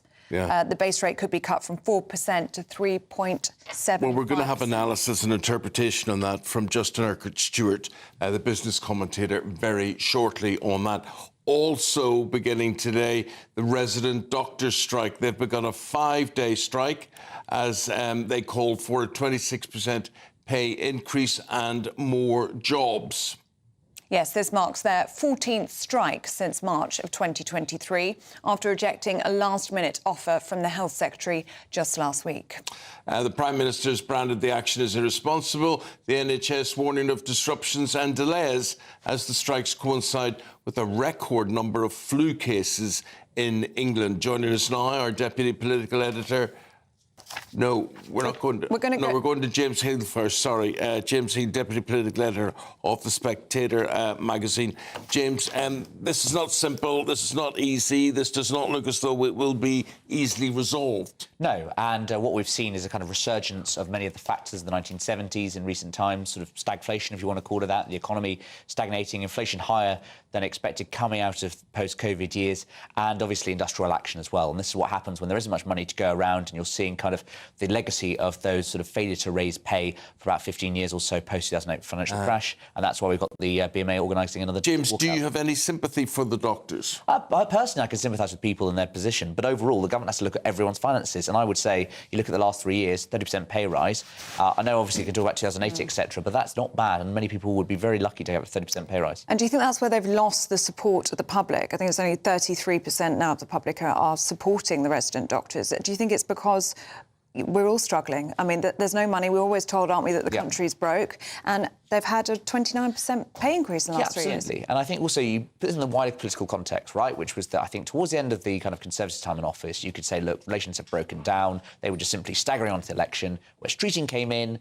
He made a great boast about the fact that he was able to sort of get a deal over the line very quickly. But actually what's now occurred is the sort of re-emergence of these old divides. And actually the BMA have realised, frankly, they don't need public support. They've got a fixed supply of labour. They're the ones controlling the health service at a time before Christmas got the super flu up. And so actually it's about the government. How are they going to be willing to bend to their demands? Look, I have huge sympathy for these doctors. I know no one else does, but I look and I think if I had to train for 7 years, do the hours that these guys have to do, they're being paid, some of them are being paid 18 quid an hour. They're simply looking 21 quid an hour. You wouldn't pay, you know, a cleaner 18 quid an hour. So, you know, it's really out of proportion. And I know, James, you're saying 26% pay increase, but 26% of nothing is nothing. Well, they're not being paid nothing, are they? And they're going to be obviously some... Well, they're not being paid what they're worth. Well, I mean, again, when it comes down to value and labour, and I suppose working in the NHS, you have to make those decisions. And so, for instance, every pound that goes on someone's salary is also something that doesn't go into the kind of investment into other things that they need to do to get the NHS working again. And that's the sort of wider picture here, I'd say, is that looking around, you know, Labour have made a huge investment in the NHS since the election. I think it was 29 billion they got extra for the health department in the comprehensive spending review earlier this year. Unfortunately for Labour, that's actually going to go into keeping the existing number of doctors rather than kind of the additional medical services they might need. So if you were going through university again, whatever, would you train to be a doctor? I don't think so, and I think the NHS is lucky not to have me because I think I'd be a terrible doctor for them. Just finally, James, how do you think this is going to be resolved? I mean, Wes Streeting's saying there's no more money left to give. Do you think it will be via new jobs? I mean, there'll be maybe something around conditions, as you say, something around sort of the cap that currently exists on foreign doctors. That could be worked around. But overall, Ellie, I don't see this being resolved anytime soon. OK, Hull Royal Infirmary. Let's go and see what the action's like on the ground, James. We've got Anna Riley there for us this morning. Anna, good morning. Good morning to you both. Yes, it's hit 7 o'clock, so the 5-day strike action has begun today. We're here at Hull Royal Infirmary. The picket line starts at around 8 o'clock here today. It comes as resident doctor members of the British Medical Association have rejected the government's offer to call off the strikes. They'll stop work from today to Monday next week. It's the 14th strike in the long-running dispute which began in March 2023. Now, resident doctors represent half of the medical workforce. They'll be walking out from both emergency and non-urgent cares across hospitals across these 5 days, and they'll be replaced by senior doctors who are filling in while this strike action takes place. When the move was announced, the British Medical Association said that 83% of those who took part in a poll rejected the government offer. Now, they didn't give that pay rise that junior doctors are looking for. They said instead they would create more specialist roles, they would help with exam fees. But it's the pay rise that junior doctors are looking for that they say since 2008, due to inflation, they've had a fifth of their pay cut and they're looking for pay reparations. Now, the move has been slammed by the Health Secretary, Wes Streeting. It comes as well after the NHS England said it was facing the worst case scenario following a rise in flu cases, up 55% in the last week. Record levels of flu for this time of year. Now, Wes Streeting accused the union of a shocking disregard for patient safety for choosing to stage a walkout to inflict damage on the NHS at a moment of maximum danger. Let's listen to what he had to say. Well, the BMA said that their dispute was about pay, so the government gave the resident doctors a 28.9% pay rise. They then said it was about jobs because of the competition for training places being around 4 to 1. So we offered thousands more training places and emergency legislation to reduce the competition down to less than 2 to 1. I think it's now clear that what these strikes are really about is the BMA's totally unrealistic demand for another 26% on top of the 28.9% pay rise they've already had. Not only do I think that is unreasonable and obviously unaffordable, I offered to postpone these strikes, to reschedule them for January because of the enormous risks to patients and the NHS at the worst possible time, given the enormous pressures we're seeing and the disruption caused by flu. The BMA have chosen to strike this week, not only to cause maximum impact and damage to the NHS, but choosing to do so at a time when there is the maximum risk to patients.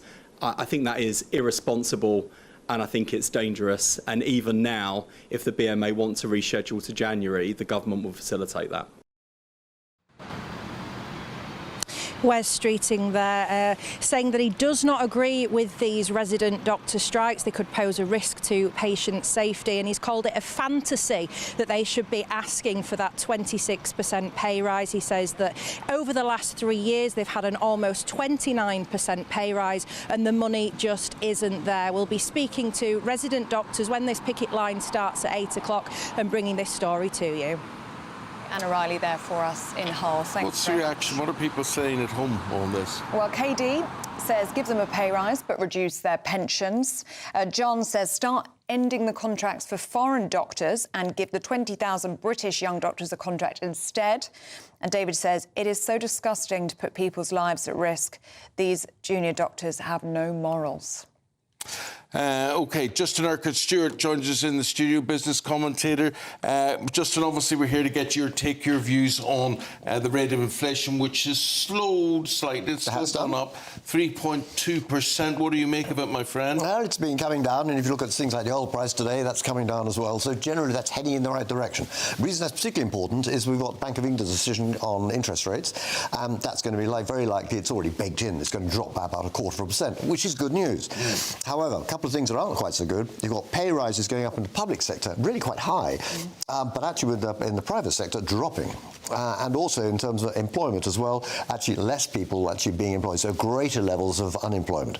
Now, I think what is interesting, though, is something called the Purchasing Managers Index, PMI. And this is basically the amount of purchasing done by people buying things in the service sector, manufacturing. There's a figure of 50%. Anything over that, the economy is growing. Anything below it, the economy is shrinking. And we're over it. And so we're actually starting to see signs of growth. And so that's an encouraging sign. But beware of green shoots. It often turns out to be advanced mold. And why would the economy be growing? Where is it growing? What are we spending our money on? It'll come into Christmas, so you're going to see more retail stuff coming through. The housing market's still pretty flat at the moment. That needs that interest rate drop to actually really see more support there. But it's coming from a very low level. So, yes, we're seeing it's encouraging, but not perfect. Are you saying we could get this bit of a boost and, things look promising, but really it's only Christmas to... Underlying it, you're not seeing the strength in the real area, and that is in smaller companies. Remember, smaller companies, that's our biggest employer. It's the backbone of... It really is. And then, so you need those companies that we're setting up more. We've been setting up, still quite a number of them, but not as much as before. We need to give people confidence to take the risk, and it is a big risk setting up a business because it's often their personal money, maybe the house is on as a guarantee or something like that. And so people need the confidence. Do you think the government gets this? They get that message? Everything tells me, I keep on looking to say, come on, you understand business, and they nod sagely. It doesn't happen. They don't understand what it's like to be in a business. Being in a business is a frightening experience. Definitely always used to be. Running a small business was waking up at 3 o'clock in the morning, wondering if you've still got one. And you look at those people, and I used to be cruel about the previous Conservative government as well. Again, some experience, but no real practical experience of it. Go to those areas where you'll see that growth. They're the biggest employer. They're the people that see the quickest turnaround, and that's where you'll get the investment coming through. And 3.2%, I mean, better and bigger than expected, but still a long way off that 2%. Yes, exactly. Compared to where we were a couple of years ago, but even so, we're still going to see that coming down. And a lot of that is still going to be dependent on what happens with oil and those basic fuel costs. And let's not forget that, everybody will rave about 3.2%. Things are still 3.2% more expensive than they were. It's not getting cheaper. That's ridiculous. It is. You actually see the cost of actually having a running Christmas this year. It seems a small rise, but actually seeing people not being paid as much, everything is devalued in terms of their wallet, and so it's not as a cheery Christmas as people might think it's going to be. Well, a prosperous Christmas to you and to everyone else. Absolutely. It'll be there. Justin, thank you very much. Thanks, Justin. Thank you. Now, to that breaking news this morning, New South Wales Police in Australia have said that the alleged Bondi beach attacker Naveed Akram has been charged with 59 offences, including a terror charge. All of these include 15 counts of murder, 40 counts of causing grievous bodily harm as well. Well, let's speak now to former Detective Chief Inspector Mike Neville, who joins us now. What do you make of it, Mike? Well, good, fast work by the Australian police, but the questions still remain, don't they? That why, as a man who's on it's the father who's on the Australian Security and Intelligence Organisation's watch list. He's on that, and the father's got 6 licensed firearms. Just absolutely crazy. We can only hope now that the families start to get some kind of closure around this. It's an absolutely disgusting attack, but you can see the gravity of it with 59 offences. But certain things really strike me. I looked at the home of where these 2 men lived, and it looks like something off Neighbours. And you think that Australia has welcomed this man to stay. It's given him all the chances, the beauty of places like Bondi Beach. And this is how Australia is repaid. And secondly, once again, with the son, you have a second-generation immigrant, son of an immigrant, who simply isn't involved in that society. Is completely cut off, is studying all sorts of very violent and wild with the Islamic State. And this is what you have if you have a lack of integration in Western societies. You know, Mike, it's interesting, your observations there about, you know, it being like Neighbours or Home and Away or whatever. I know that area, and Ellie knows it as well. We've both visited Bondi at various different times in our lives. And the thing that struck me, Ellie, was that it really was quite an ordinary place. Yeah. It wasn't exotic. It wouldn't be what you'd call exotic or different from that point of view. And therefore, people going to corner shops, people having bungalows, lots of bungalows about with driveways and things. It could be anywhere. It could be anywhere. And these, as I say, the real worrying thing is, why have the Australian authorities not put 2 and 2 together? I do fear, Eamonn, every single time when I see things like this. Why was the police officer or the official who granted those firearms licences, I'm sure he had that awful word in his head, racism. And if he didn't issue this permit, something would be said about this. Too much in the West influences that. We saw it at the Manchester Arena attacks where the security guard was afraid to do anything because he thought he'd be accused of racism. We see with the police with one hand tied behind the back in this country. And the West has got to get a grip of this because we'll just see more and more of these awful tragedies. And we've got to face up to what the threat is. You know, the Australian Prime Minister, you know, it's now threatening gun control. Yeah. These things are very simple matters. They need to deal with the real issue. And I saw Alison Pearson wrote an excellent piece in the Telegraph today, as we've got to face up to this Islamic threat that we're not doing at the moment. We're hiding our heads in the sand. Well, folks, watching and listening, what do you think of what Mike's had to say there? Are we hiding our heads in the sand? Have your say. Let us know. Mike Neville, we'll leave it there. Thank you very much indeed for your take. Thanks, you. Thanks, Mike. Now, 18 minutes past 7. Let's get a check on the weather because it's foggy out there. Foggy, very foggy. Here's Annie. Expect warm spells with the odd rude interruption. Boxed Boilers sponsors the weather on GB News. Hello, good morning. Welcome to your latest GB News weather update brought to you from the Met Office. Heavy rain to come for many in the west today, with rain warnings in force and delays to travel expected. And across the east, there could be some disruption from fog this morning. A warning out across many central eastern areas of fog through the first part of this morning, but that will soon be replaced by cloud and rain as we head into this afternoon. The rain will turn particularly heavy across western areas, parts of Wales, northwest England, western Scotland, southwestern areas of England as well, seeing some very heavy rain. There could be some gusty winds around as well. A milder day on the whole, but very little in the way of sunshine to make the most of those milder temperatures. The rain continues into this evening. There's still a warning in force. We're likely to see quite a lot of water on the roads, particularly across parts of Cornwall and Devon, as well as South Wales, where we've seen a lot of rain over the past couple of weeks. Slightly drier across parts of the far northwest by the time we get to this evening, but there will still be some showers, some of these quite heavy. There's a risk of hail in there there too, and some very wet weather across southern areas of Scotland. Across the far east, it will be somewhat drier, but a lot of cloud around, and it could be quite misty and murky. That rain very slowly pushes eastwards overnight tonight, and it will actually return up from the south by the time we head into Thursday. But before then, some clearer skies to come for the northern portion of the UK, Northern Ireland and Scotland, seeing plenty of dry weather overnight. A lot of cloud elsewhere, and as I said, it's going to be quite a murky night, a lot of low cloud lingering. The rain pushes back up from the south through Thursday morning, bringing some very wet weather to southern counties of England, and then once again it's parts of South Wales and southwestern England that will see the heaviest rain throughout Thursday. So there's further disruption to travel expected, more warnings in force. That rain will slowly push northwards, but we are expecting a very damp couple of days, so please keep an eye on the forecast. Bye-bye. Expect warm spells with the odd rude interruption.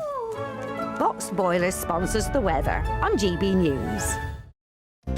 Right, you often hear about the bank of mum and dad. Maybe you practice it, maybe you don't, maybe you'd like to, maybe you can't. How do young people get on that property ladder? Is it only because of the bank of mum and dad? Let us know. We're going to be debating that next.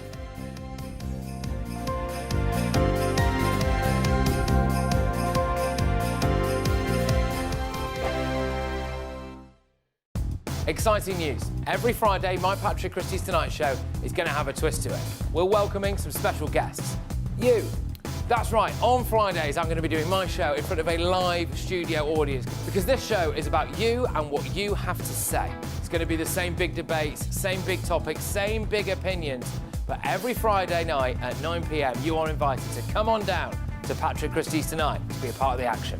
Only on GB News, the People's Channel, Britain's news channel. Hi, I'm Michelle Dewberry, and my show is your opportunity to cut through all the noise and dive in headfirst to some robust debates. Ideas clash. Situation, isn't it? No, because the failure is you're deliberately avoiding my point. Nothing's held back, And if you think this is the end of it, wait for more. and we do not shy away from the difficult stuff. Sometimes I want to shake people and say, if only you understood. So join me on Jubes and Co weeknights at 6 p.m. only on GB News, Britain's news channel. Decisions made in Washington aren't just shaping America, they're shaping Britain too. From migration to global security, from crime to health.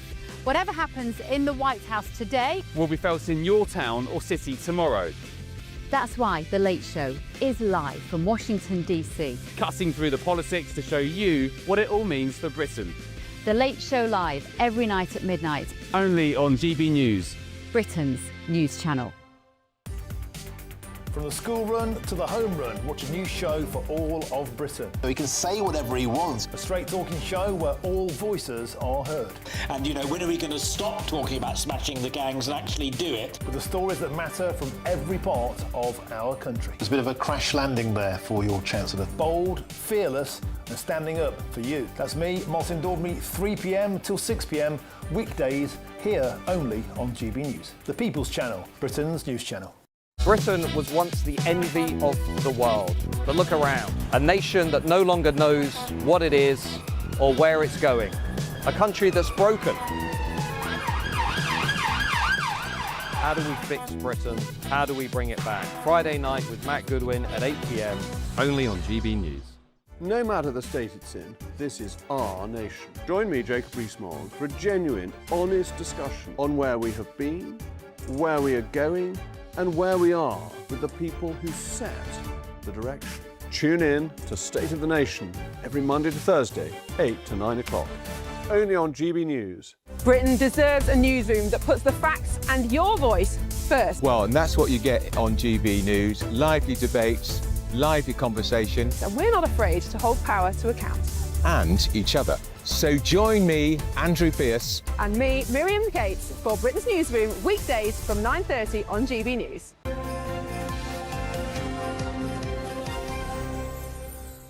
The Welcome back to Breakfast. It's 7:24. Now, buying a home is getting so expensive that even moving up the property ladder now often comes with a call to the bank of mum and dad for our youngsters. Well, they're lucky if they have it, aren't they? But we're going to talk now about new research, and it suggests that family support isn't just helping first-time buyers, but second buyers as well. Parents increasingly digging deep as prices rise faster than wages and savings, which will not be a surprise to many of you. So this morning we're asking, should parents be expected to be the bank of mum and dad?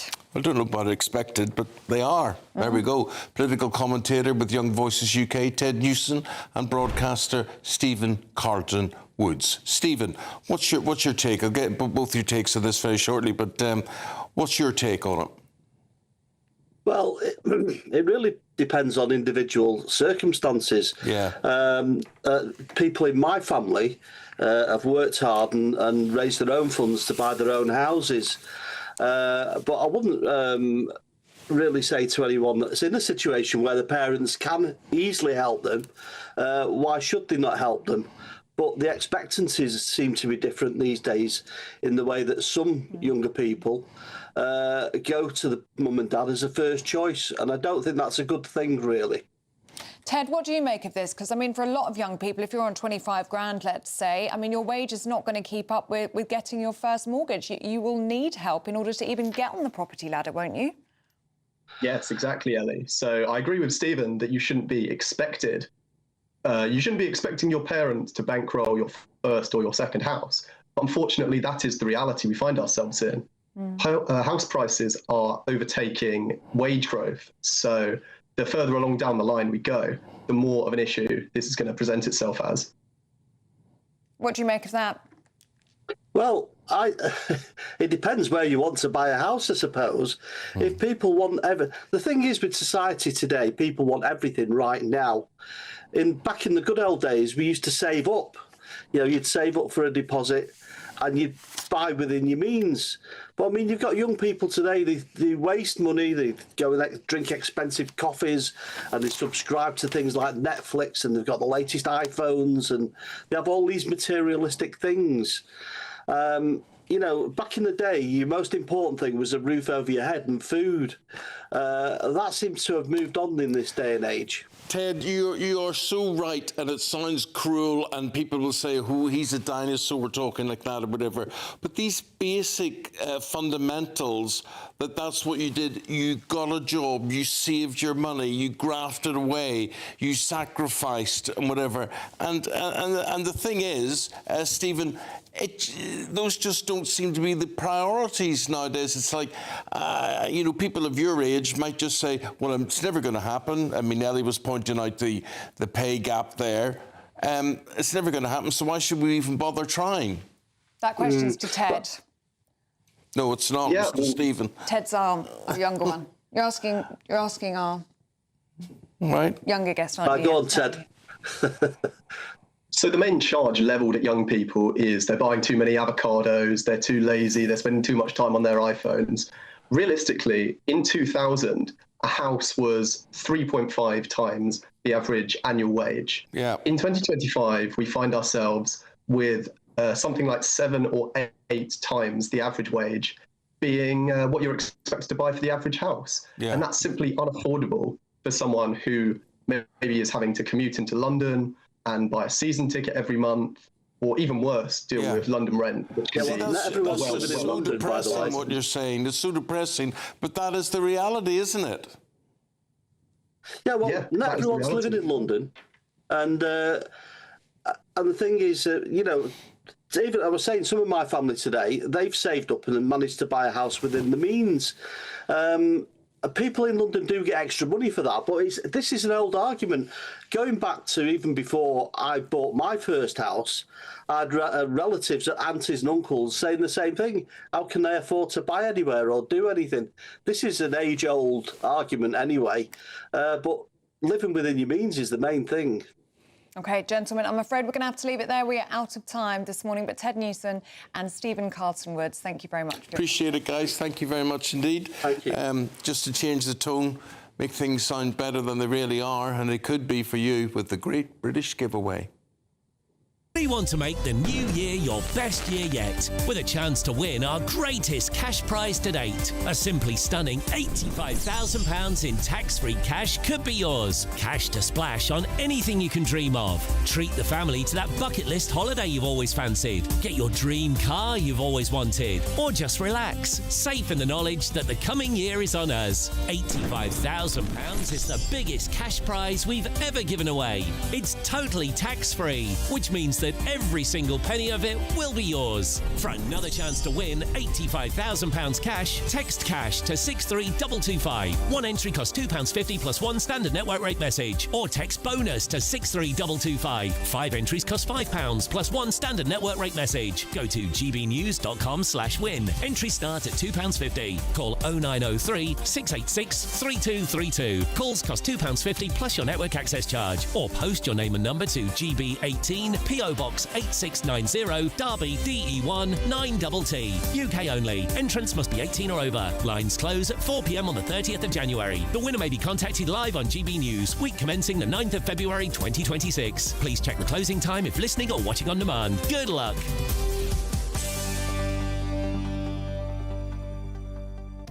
Yes, good luck. Now, do stay with us. Still to come, we're going to be speaking to the Minister of State for Crime, Policing and Fire, Sarah Jones. That's up next.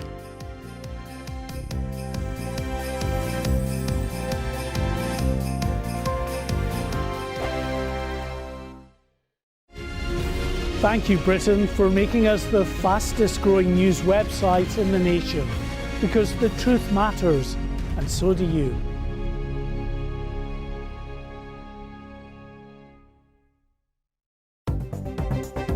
Good morning, this is the latest AI travel news from gbnews.com. The A956 is currently restricted eastbound between Clean Hill and Charlestown after an incident, causing significant delays. On the A55 near Britannia Bridge, a speed limit of 30 miles per hour ensures safety due to road conditions. In North Yorkshire, a breakdown obstructs the A19 northbound exit to the A61, with one lane closed, but conditions should improve soon. And on the trains, Avanti West Coast faces issues between Crewe and Runcorn, and London North Western Railway uses replacement buses between Watford Junction and St Albans Abbey. For more travel news, go to gbnews.com.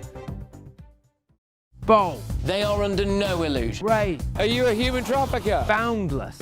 I've had enough of the nonsense, and I'm not afraid to say it. Don't get this on the BBC. Every weeknight, I tear through the headlines. The smell of gasoline. Should we be worried about it? From Westminster madness to cultural war chaos. What I'm going to do now is they are throwing things out the car as we speak. Get ready, Britain. Here we go. Patrick Christie tonight, weeknights from 9 p.m. only on GB News, Britain's news channel. Hi, I'm Michelle Dewberry, and my show is your opportunity to cut through all the noise and dive in headfirst to some robust debates. Ideas clash. Situation, isn't it? No, because the failure is you're deliberately avoiding my point. Nothing's held back. And if you think this is the end of it, wait for more. And we do not shy away from the difficult stuff. Sometimes I want to shake people and say, if only you understood. So join me on Jubes & Co weeknights at 6 p.m. only on GB News, Britain's news channel. Westminster, the ultimate clique. And you're fighting like rats in a sack. But here on the Camilla Tominey Show, we ask the questions the establishment media is too scared to ask. OK, let me ask you a straight question, because I know you're a straight-talking politician. Whether it's net zero, illegal immigration or law and order, nothing is off-limits. You had the power then. Yeah, as I and say, now you've lost it. That's the Camilla Tominey Show, a politics show that's fearless. But no, let me finish my question if you don't mind, because it is my show. Sundays at 9:30, only on GB News, the People's Channel, Britain's news channel.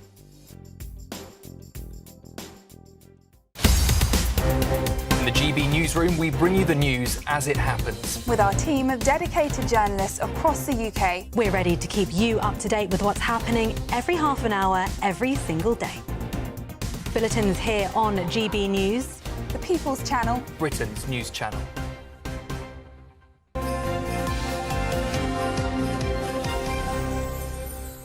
you know, away at night, you often think, what am I going to watch on telly? What's there? But I've found a series on Netflix called The Abandons, and Gillian Anderson from X-Files, a Western. Yes, And I think I've seen it, yeah. She is superb. So was her opposite number, Lena Headey, on this as well. So watch out for that one, The Abandons. I've seen Netflix. the adverts for that, so I will check that out.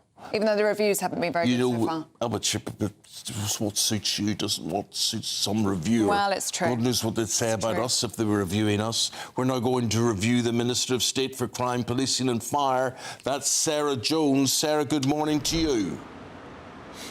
Morning. Good morning to you, Sarah. And you're here to speak to us about something very important today, which is, of course, the safety of women and girls. And on that very subject, there have been a number of high-profile sexual assaults by asylum seekers in recent months. And indeed, we saw the protests outside the Epping Hotel, didn't we, in that very vein. Last night on GB News, there was an exclusive sit-down interview with a very brave teenage victim called Abby, and she very bravely and courageously told her story of how she was sexually assaulted by an Iranian asylum seeker. Now, her attacker is currently on remand in prison. He has pled guilty to 4 counts of sexual assault. Surely he needs to be automatically deported. Well, look, I didn't see that piece, but I can only imagine how hard it must have been for her to talk about what sounds like an absolutely horrific experience. Of course, that person needs to feel the full force of the law, whether that's in prison here or whether that's deportation. I think people want to be reassured that people will go to prison, that they will face justice, and whether that means prison here or being deported, I think clearly we do not want violent criminals from other countries to be here, and we are increasing the deportation of foreign national offenders. Our strategy today is about making sure all of those perpetrators face the full force of the law, and we support victims like Abby, who also need support and protection and wraparound care. Why have we waited so long for this violence against women and girls strategy? We've been waiting for it since the summer, then we're told the autumn, and now we're in December. What has taken so long? Well, look, this is a national emergency and the public are right to push for this change, but this will be the largest change in our approach to violence against women and girls ever. We will use the full force of the state, whether that is to prevent boys and young men perpetrating violence in the first place, whether it's managing perpetrators and making sure they're brought to justice, or whether it's supporting victims. This will be a major intervention in our ambition to halve violence against women and girls in the next 10 years. We wanted to get it right, and we make no apology for that. What we're announcing today is that the NHS, for the first time, is really stepping into this space, because victims of domestic abuse and violence often might come to the GP for another issue, and actually making sure our GPs can understand, can see the signs, can talk through in an appropriate way, and then signpost people to good support is really important. That's one part of the announcement. The other is that we're going to support child victims of sexual abuse through a series of what are called child houses, where instead of making children go to multiple places to tell their story and get the services they need, there'll be one place where they can come. They can tell their story one time, and then all of the therapeutic services and support will be wrapped around those children. So, Sarah, I know that's new, but a lot of these services will already exist. Is this about getting everyone joined up dot to dot? With the GPs, yes it is, but it's also making sure everybody's got the right training so they can see those signs and understand how to ask the right questions to make people feel protected enough to be able to open up and perhaps look to other services. So yes, of course there are services across the country already in different ways, but it's a bit of a postcode lottery. We want to make sure everybody can get access to services, whether that's through the Ministry of Justice, massive investment into victim support, whether it's it's through MHCLG, massive investment into refuges. All of these are part of how we're going to tackle this problem. Sarah, I unfortunately have had a lot of experience at this throughout my life and helping charities and being involved with charities like the Salvation Army who get involved in this sort of violence towards women and children. I often think, and it's a difficult one, that if the public knew more and saw more and see the effects of what is carried out on women, maybe that shock horror is what we need to realise this is vitally important to do something about this, which is what you are doing. Yeah, well, I think you're right, and thank you for the work that you've done with charities who do an incredible job in this space. I think you're right to say it's been sort of hidden and almost accepted as something we can't change. We need to bring these problems to the fore, which is what we are aiming to do, whether that's interventions in schools, whether that's through the police system, whether that's through the support system for victims. We need to tell these stories. The quantity, the numbers here, 1 in 8 women last year were victims. I mean, that is a huge scale of problem that we just should not accept, and we do not, as this government, accept, and we are determined to bear down on it with the full force of the state. Sarah, it's a great idea in theory, but is it going to work in practice? I mean, you're talking about victims of domestic abuse, sexual assault, stalking, and asking them to ring up their GP and get an appointment. Well, good luck. They could be waiting 2 or 3 weeks to do that. I mean, we're constantly told that the NHS is understaffed, it's under strain, and you're adding more to their plate. How is this actually going to get, is it actually going to get help to victims? Because the system, as we all know, is broken. Well, I mean, just because the challenge is big, that means we should work even harder to overcome it, right? And there are more doctors, more GPs in the NHS now than there were when we came to power. We are investing in our NHS. We are investing in our services to bear down on those waiting lists and to make sure people get the service that they need. Is there a long way to go? Absolutely yes. But shouldn't we try and tackle this? Yes, we should. And the strategy that we're bringing in place tomorrow is about money, yes, but it's also about joining up services, as we've just been talking about, providing the right places. Only 1 in 10 victims actually present with and tell people about their crime, and we want to make sure people feel that they can come forward, and the GP is a safe space where perhaps you can have some of those conversations. Well, good luck to everybody involved in what you're trying to do, Sarah. I mean, there's absolutely no doubt, and I don't think people are aware of the violence we're talking about here, and the abuse is of epidemic proportions, and good luck to you with what you're trying to do, and I know you won't solve it overnight, but we wish you the very best. Thank you, Sarah. Thanks for your time. Thank you. Right, up next, we have got the newspaper review, what's happening, what's got people talking in the newspapers with Penny Smith and Norman Baker. I hope you can stay with us for that.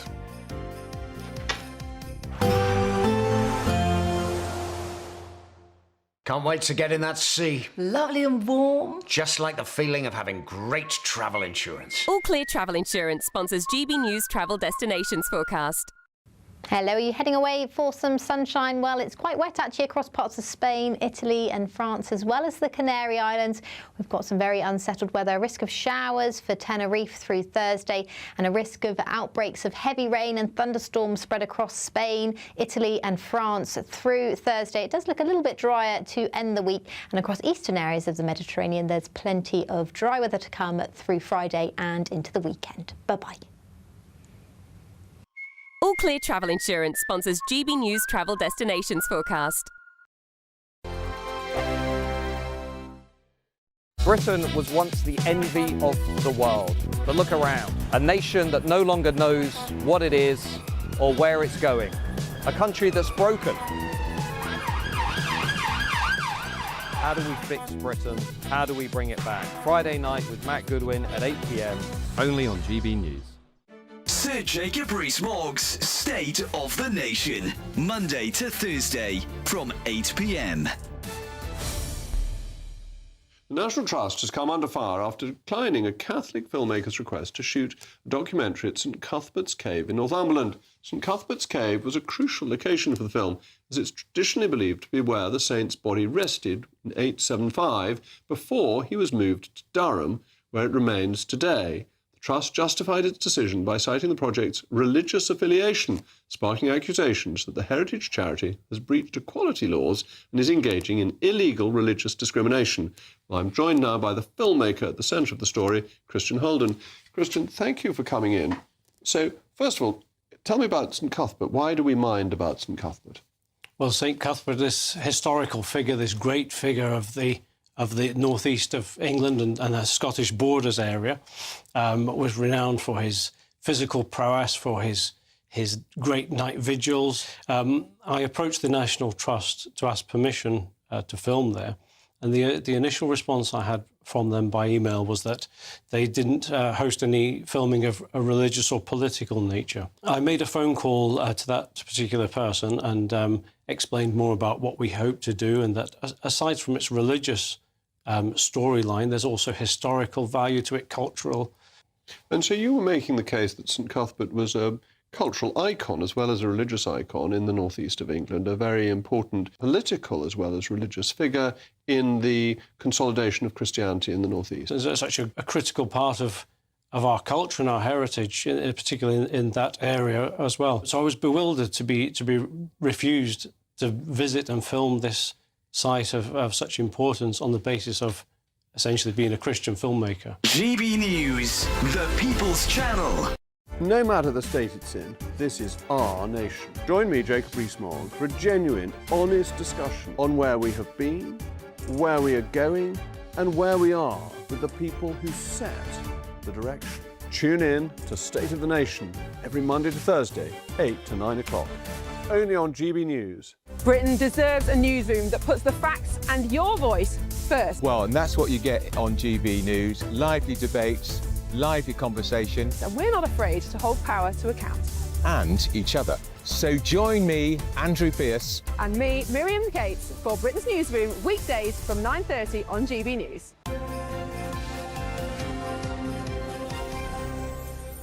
We've been having a great chat during the break here about domesticity, about stains, as it turned out, and staying in the newspapers today, Penny Smith and Norman Baker, and they're going to give us their views on this. And this is a story in the Daily Mail, right? OK, so tell us more, Penny. Right. And they're saying that laundry brands are being forced to change their formulas to battle marks caused by matcha. Very popular amongst the Gen Zs. It is indeed. So it's matcha and it's other stains like turmeric. Actually, which is one of those words that some people pronounce it turmeric, but it does have an R in it. Anyway, but I it's digress. a problem. I went to our carol concert, which we did on Saturday. Which was wonderful, by the way. And afterwards I went for an Indian in, where were we? Bickley, in Bromley. Bromley, yes. Bromley in Kent. Anyway, I went for an Indian restaurant, and sure as heck, Norman, it's like a magnet. It happens to me, right? You're a messy pup. Ends up all down you. It ends up all down me, right? So I'm sort of unfortunate that way. And I forget what I was going to say about the stains, About but the stains, turmeric and... turmeric. Your curry, and matcha.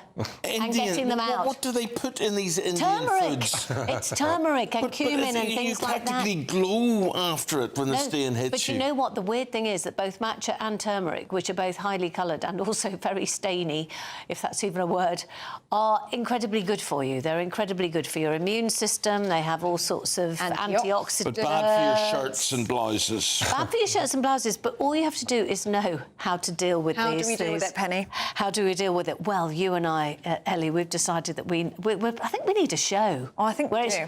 Can I say this is so nerdy, but it's one of my favourite pastimes. If anyone's got a stain, give it to me, and it's a challenge I set myself. Same here. And I just scrub at it, and I use anything I can put in the cupboards. Yeah. And if I get it out, I think it's a great result.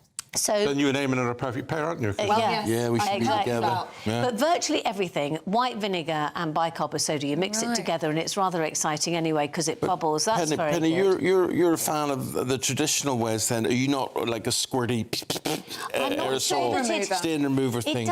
They don't all work because of the fact that they have to be very careful not to make, so that you can squirt it pretty much onto anything. But the thing is, you do need to know the composition composition of the fabric first. I don't know why I'm going into nerdy voice, because obviously certain things it gets into it a bit more. Well, look, listen, if you've got a recommendation for certain things, something that works for you or something that could work for any of us as regards stains, please do get in touch and have your say on that this morning. We would be glad to reflect it. Norman, let's have a look at the mirrors, shall we? And the BBC have come out fighting. This is against Donald Trump's $10 billion lawsuit. And so it should, because although they made a connection between two bits of his speech in a way they shouldn't have done, nevertheless, there was no damage done. Nobody in the United States saw the programme. He didn't lose the election. He didn't lose the election. I mean, it's an absolute nonsense, and this is, I'm afraid, more of his attempt to bludgeon the media into shutting up and not criticising him. That's all it is. And an interesting side angle to this, it came out from the US press this morning. It's a Pulitzer board who gave an award to the New York Times and the Washington Post for their reporting on the connections between Trump and the Russians. And Trump is demanding that they pull the prizes back.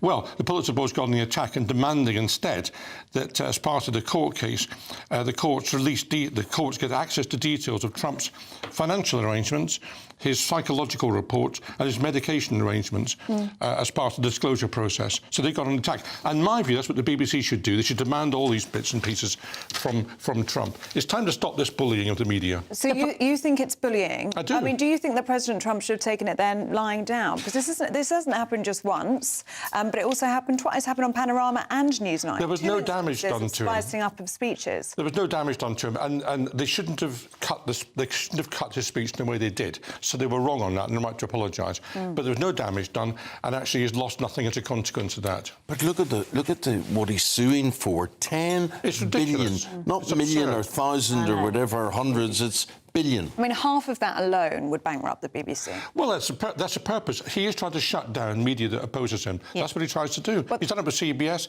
and done it with ABC, and he's now trying the BBC. Well, there's the theory being mooted by some lawyers that actually this is all a technique by President Trump to get softer coverage. Exactly. He knows that there won't be a financial settlement, but he just wants. And there won't be a. But except that I think that the one that he challenged in America, they settled out of court because otherwise it's so expensive, because they have a policy of not.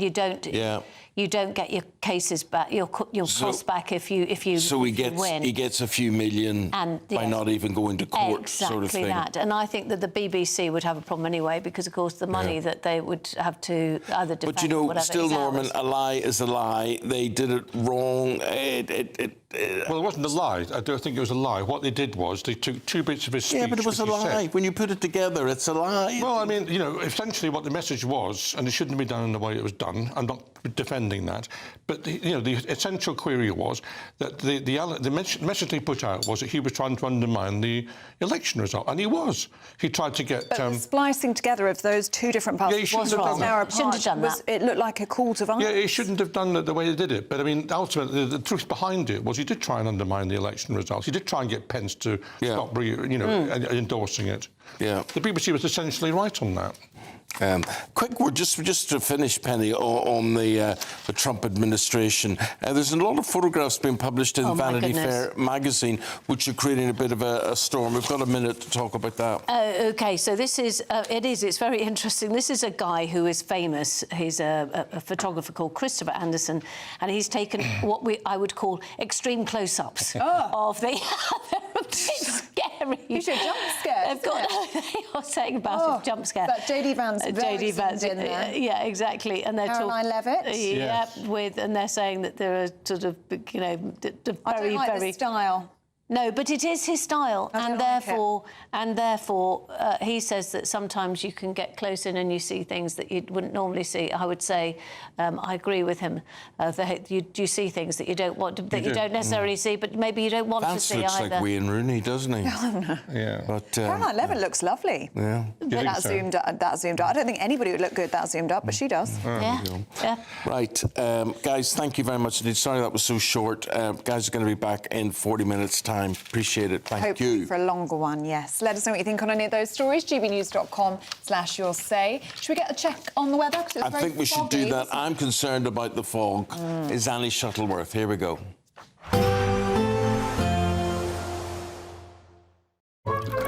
Warm and cosy, with a chance of zero visibility. Boxed Boilers sponsors the weather on GB News. Hello, good morning. Welcome to your latest GB News weather update brought to you from the Met Office. Heavy rain to come for many in the west today, with rain warnings in force and delays to travel expected. And across the east, there could be some disruption from fog this morning. A warning out across many central eastern areas of fog through the first part of this morning, but that will soon be replaced by cloud and rain as we head into this afternoon. The rain will turn particularly heavy across western areas, parts of Wales, northwest England, western Scotland, southwestern areas of England as well, seeing some very heavy rain. There could be some gusty winds around as well. A milder day on the whole, but very little in the way of sunshine to make the most of those milder temperatures. The rain continues into this evening. There's still a warning in force. We're likely to see quite a lot of water on the roads, particularly across parts of Cornwall and Devon, as well as South Wales, where we've seen a lot of rain over the past couple of weeks. Slightly drier across parts of the far northwest by the time we get to this evening, but there will still be some showers, some of these quite heavy. There's a risk of hail in there too, and some very wet weather across southern areas of Scotland. Across the far east, it will be somewhat drier, but a lot of cloud around, and it could be quite misty and murky. That rain very slowly pushes eastwards overnight tonight, and it will actually return up from the south by the time we head into Thursday. But before then, some clearer skies to come for the northern portion of the UK, Northern Ireland and Scotland, seeing plenty of dry weather overnight. A lot of cloud elsewhere, and as I said, it's going to be quite a murky night. A lot of low cloud lingering. The rain pushes back up from the south through Thursday morning, bringing some very wet weather to southern counties of England, and then once again it's parts of South Wales and southwestern England that will see the heaviest rain throughout Thursday. So there's further disruption to travel expected, more warnings in force. That rain will slowly push northwards, but we are expecting a very damp couple of days, so please keep an eye on the forecast. Bye-bye. Warm and cosy, with a chance of zero visibility. Boxed Boilers sponsors the weather on GB News. Thank you, Britain, for helping us reach 8 million followers across social media. Thank you for making us a part of your daily life.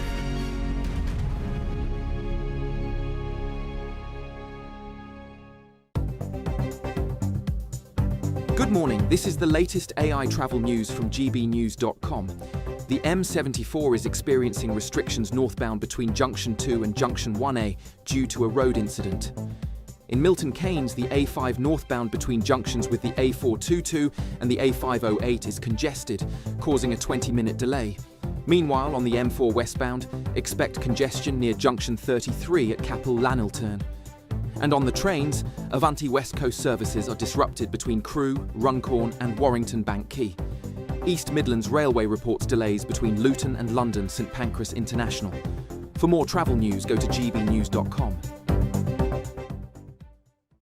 It's the greatest cash prize of the Great British Giveaway so far. A simply stunning £85,000 in tax-free cash to spend on anything you like, making 2026 your greatest year to date. That could get you that brand new car, extend and improve your home, take you away on that bucket list holiday, or just give you some peace of mind over the coming months. For another chance to win £85,000 cash, text cash to 63225. One entry costs £2.50 plus one standard network rate message, or text bonus to 63225. 5 entries cost £5 plus one standard network rate message. Go to gbnews.com/win. Entries start at £2.50. Call 0903 686 3232. Calls cost £2.50 plus your network access charge. Or post your name and number to GB18 PO Box 8690 Derby DE1 9TT. UK only. Entrance must be 18 or over. Lines close at 4 p.m. on the 30th of January. Please check the closing time if listening or watching on demand. Good luck. At GB News, we love to hear from you, our loyal community. So drop us a line at gbnews.com/yoursay. There you can talk to each other and also to the presenters live on air. gbnews.com/yoursay, because GB News is your channel, Britain's news channel. Join me, Nana Akweer, for an informative, interactive news programme with a difference. It's fun. No, he didn't say that, though. I'm so surprised. I think there's an element of truth to that. Join me from 3 p.m. every weekend, only on GB News, Britain's news channel. From the GB newsroom, we bring you the news as it happens. With our team of dedicated journalists across the UK, we're ready to keep you up to date with what's happening every half an hour, every single day. Bulletins here on GB News, the People's Channel, Britain's news channel. A really important thing about GB News, and it's brought something completely different to the landscape. The mainstream is all about keeping the status quo as it is, ticking along quite nicely. They don't want to ask difficult questions. GB News exists because there is a desperate need for fearless journalism that puts the people first. GB News came on the scene as a disruptor, and it has always been a disruptor ever since. Journalism in this country has been a cosy world full of groupthink until now. Well, the reality is that most British journalists are afraid. That's not GB News. Journalism is journalism at the end of the day, and we're not here to serve any masters.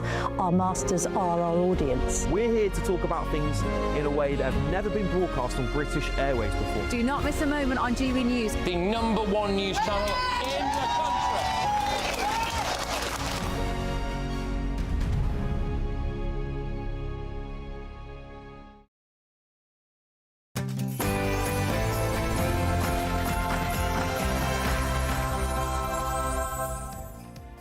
Good morning. Breaking news. New South Wales police in Australia have said that the alleged Bondi beach attacker Naveed Akram has now been charged with 59 offences, including a terror charge.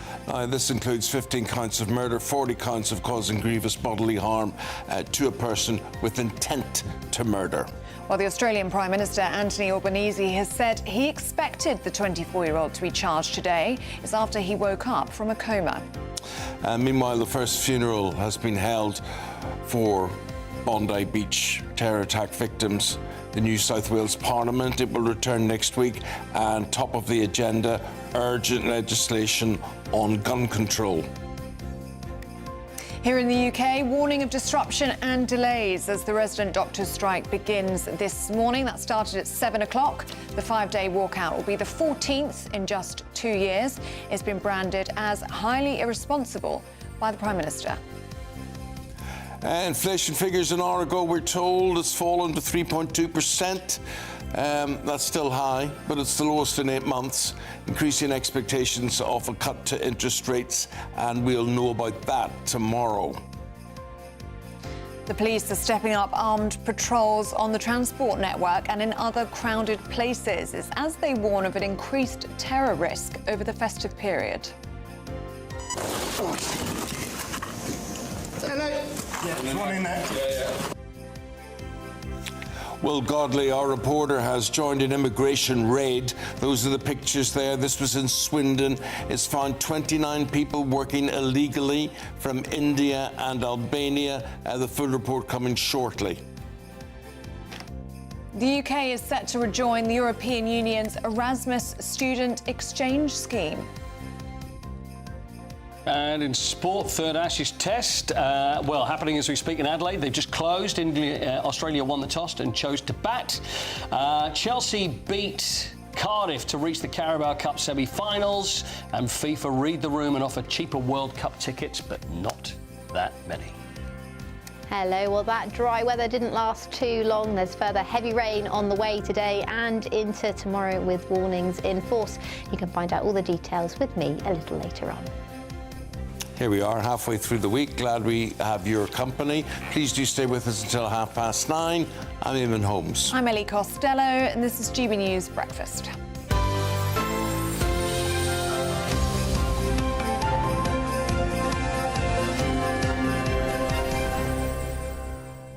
Is off this hour, Shadow Health Secretary Stuart Andrew. Stuart, a very good morning to you. Here we are, day one of this doctor strike, resident doctor strike. What on earth do we do? Is that rain around you? Is it pouring with rain out there? I thought I could hear rain. It's the fog we've been talking about. It's foggy here. Fog, I know we were talking about that earlier, Stuart. This doctor strike, though, what on earth do we do about this?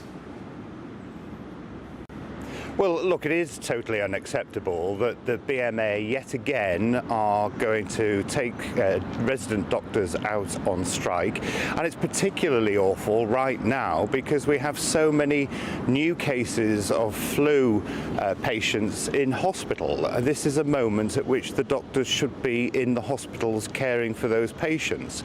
And you know, the reality is the figures that we've been looking at is suggesting that about nearly 9,000 appointments will be lost each day during these strikes. That's 9,000 individual people who were expecting to have treatment, who were expecting to have operations, and had psyched themselves up for that, are now not going to have them. And I think that is appalling. Yeah, frankly. I get all that, Stuart. So you asked what we should do about it. What is also appalling is the way we train doctors and how we retain them or don't retain them. The system is obviously broken, and it is wrong that we train doctors for export around the world, to Australia, to New Zealand, to Canada, whatever. Would you accept the system is broken and there's got to be something differently done in the way we train doctors? Well, look, I welcomed the statement that Wes Streeting made in Parliament about the improvement in places for UK doctors. And I said, you know, he said that we would have to bring in emergency legislation, and I made the offer that we would work with him to achieve that.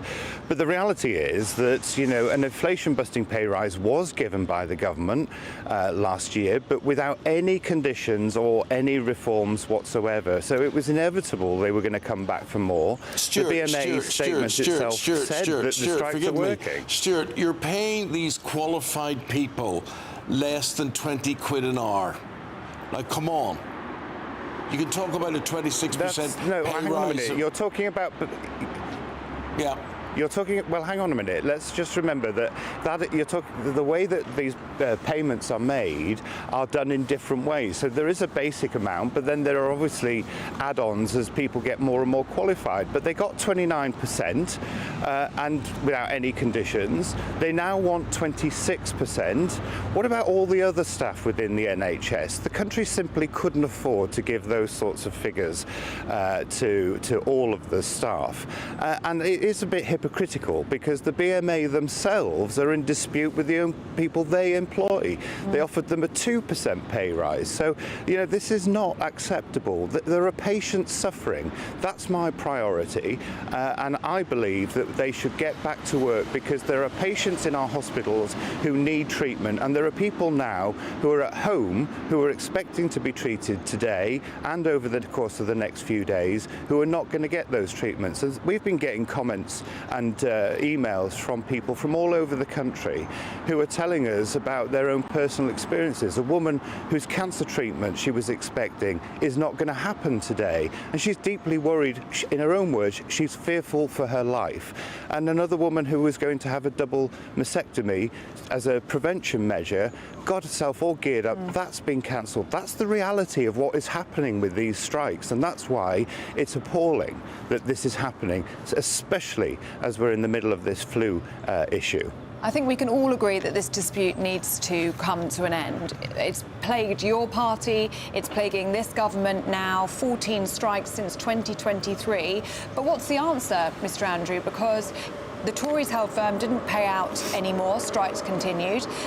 Labour government has paid out, and yet strikes continue. So where do we go next? I mean, the BMA, they've got a mandate till the 6th of January. They will probably reballot. We could see strikes for a further 6 months. When will this end?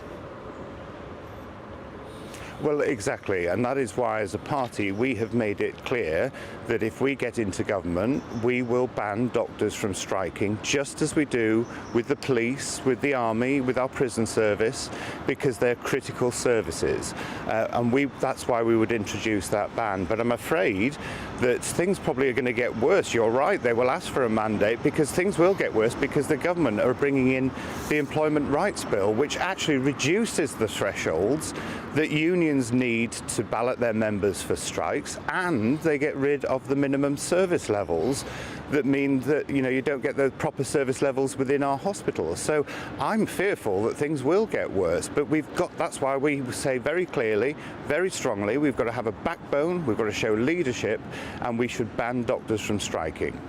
Mr. Andrew, I don't know if you saw our GB News exclusive interview yesterday. It was with a very, very brave teenage victim of sexual assault, a very brave young woman called Abby. And she was telling GB News about being sexually assaulted by an Iranian asylum seeker. Now, her attacker is currently on remand in prison. He has pled guilty to 4 counts of sexual assault. Now, the Home Office won't tell GB News if this man is going to be automatically deported. Do you think he needs to be automatically deported? Do you think any asylum seeker who's committed a sexual crime against women and girls should be automatically deported? Well, first of all, I can't imagine what the victim has gone through, and my thoughts go out to her. And my goodness, these victims that are speaking out are incredibly brave, and I thank them for doing so. And absolutely, yes, they should be deported. You commit a crime like that against people in our country, you do not deserve to stay here.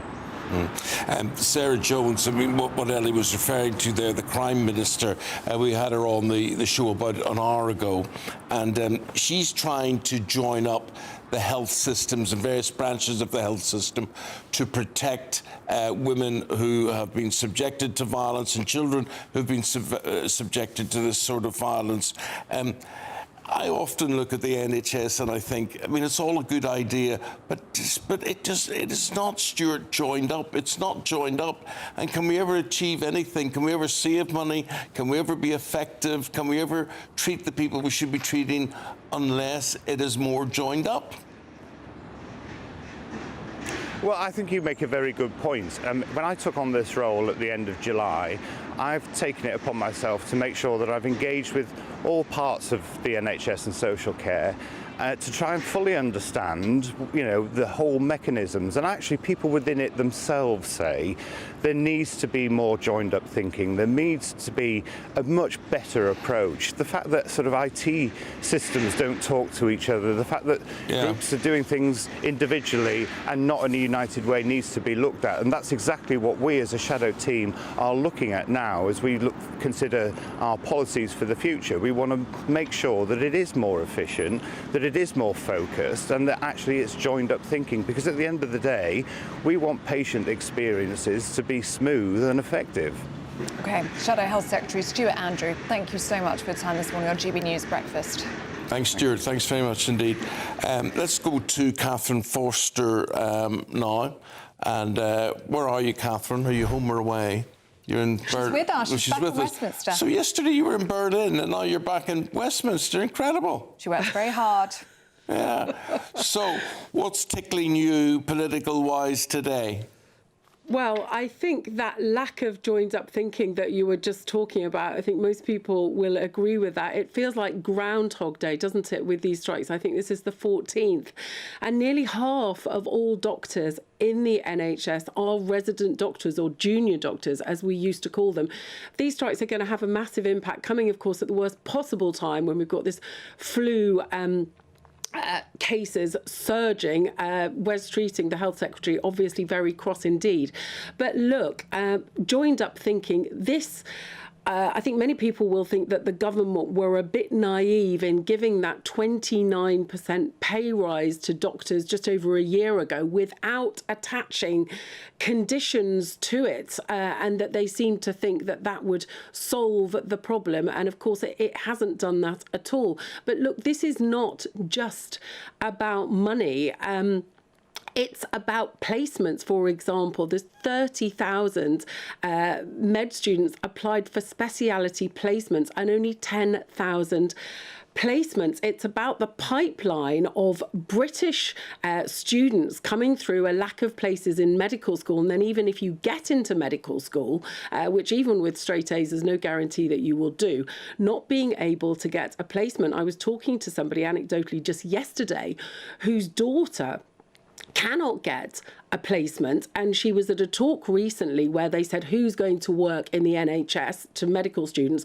They all put their hand up, and the person giving the talk saying, I'm sorry, it's only going to be half of you. It's a really brutal environment out there. So this is also an issue. Now, the government did make an offer last week. They did offer some more training posts. They offered to cover out-of-pocket exam fees. But this is a big problem for our own young people trying to get, these placements in the NHS. Meanwhile, we are importing doctors from overseas, because, of course, they've already been trained. That's much cheaper.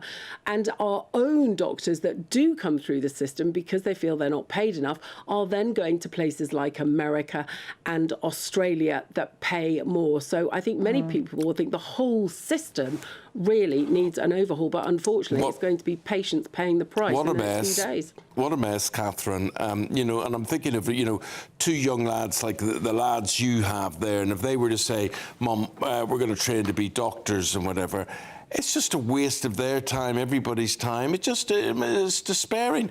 When I was young, to be a doctor was like, wow, somebody to train or be qualified as a doctor.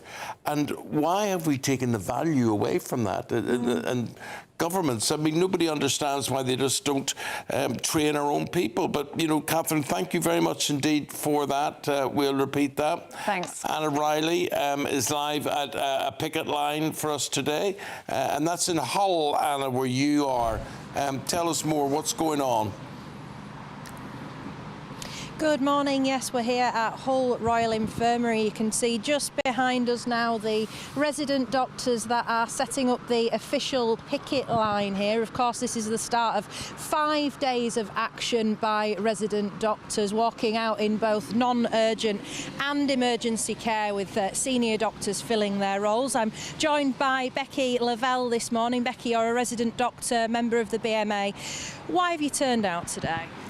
So I've turned out today because across the nation, resident doctors are going to be on strike for the next 5 days, and that's because we're in an ongoing pay and jobs dispute with the government. And Wes Streeting has called the strike action irresponsible, self-indulgent. He said that resident doctors are posing a risk to patients, especially with these record high flu levels.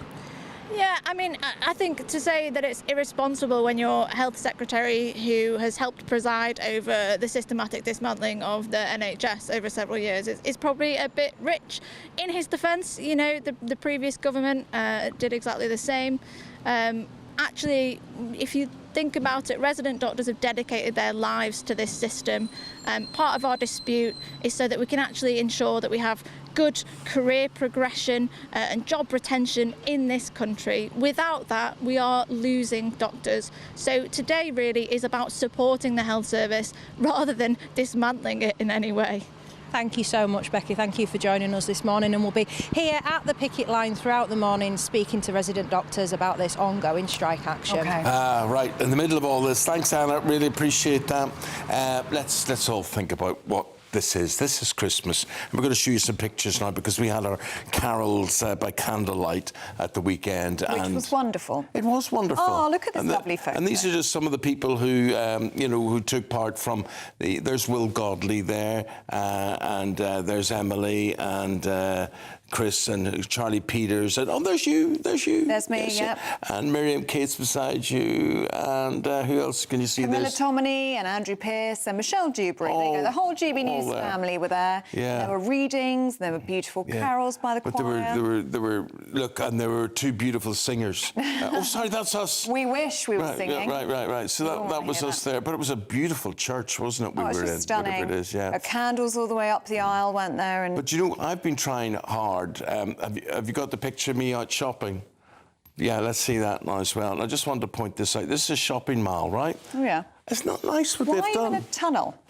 But it's part of this, the shopping mall, the department store. That leads to the car park. Oh, does it? So it's a very fancy tunnel. I don't want to say where it is really, because then everybody will know where I shop and all that. Oh, I sort of thing. I see. But it was very thing. So have you done all your shopping then? Are you yes, all yeah. Oh, very organised. Oh, but you know what's absolutely brilliant? I hope you've got me a nice The department store was talking about there. They actually do wrapping.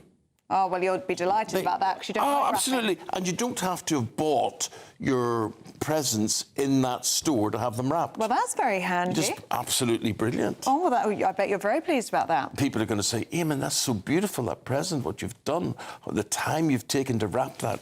And are you going to take credit for it? Yeah. Yeah. Yeah. no difficulty line with all of that. But when can they watch the Carols by Candlelight? Oh yes, Carols by Candlelight. Christmas Eve, 8 o'clock at night. Yeah. Christmas Day, 7 o'clock on Christmas Day night. Christmas night. And Boxing Day, 11 o'clock in the morning. Honestly, it really is nice. There's lovely readings, lovely. I don't think there are any bad carols. Oh, every single one was fantastic. Really, I kept turning the page and I thought, this is amazing. What a great carol. And it's GB News special, and it's the first time I've done something like this, and we just know you're going to love it, OK? Yeah, and we want to do it every year and make it a tradition, a Christmas tradition. I think so. I don't think you're going to love the weather, as Annie Shuttleworth will now explain.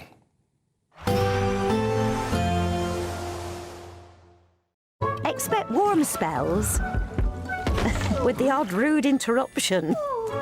Box Boiler sponsors the weather on GB News.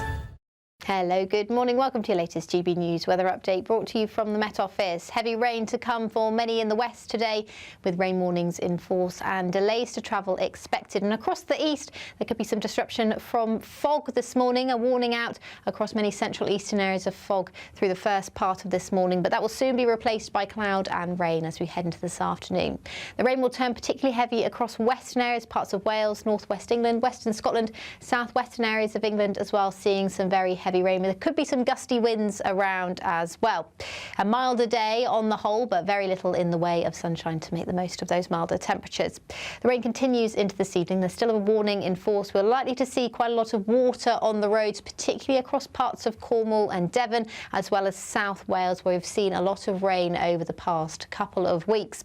Slightly drier across parts of the far northwest by the time we get to this evening, but there will still be some showers, some of these quite heavy. There's a risk of hail in there too, and some very wet weather across southern areas of Scotland. Across the far east, it will be somewhat drier, but a lot of cloud around, and it could be quite misty and murky. That rain very slowly pushes eastwards overnight tonight, and it will actually return up from the south by the time we head into Thursday. But before then, some clearer skies to come for the northern portion of the UK, Northern Ireland and Scotland, seeing plenty of dry weather overnight. A lot of cloud elsewhere, and as I said, it's going to be quite a murky night. A lot of low cloud lingering. The rain pushes back up from the south through Thursday morning, bringing some very wet weather to southern counties of England, and then once again it's parts of South Wales and southwestern England that will see the heaviest rain throughout Thursday. So there's further disruption to travel expected, more warnings in force. That rain will slowly push northwards, but we are expecting a very damp couple of days, so please keep an eye on the forecast. Bye-bye. Expect warm spells with the odd rude interruption. Box Boiler sponsors the weather on GB News.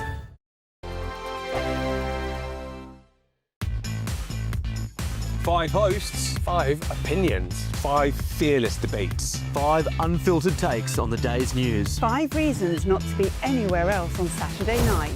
This is the Saturday 5. You got me good there. Britain's biggest Saturday night TV show. It's not a bad brand. Yeah. Uncensored. Very, very racy tonight on the unpredictable. What does she say? Can you translate it for us? And always entertaining. And how can a country go from being led by William Wallace Saturday nights from 6 p.m. only on GB News. The People's Channel. Britain's news channel. You're going to want to stay tuned, trust me.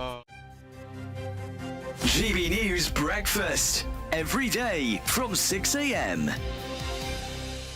Well, it's a long time since I've sat in your knee, Santa. I remember it very well, Eamonn. I'm sure you still have the bruises. We'll just shake hands today. Well, you're a very busy man, so we're very lucky to get to speak to you. Well, it's my pleasure to be here. Thank you so much. Santa, how come now? It's leading up. How long is there to go? 15 days. 15 days to go. All your little helpers, I presume, are working away. Getting everything ready. My goodness me. You know, I have so many helpers, of course, not just in the North Pole, but all over the world.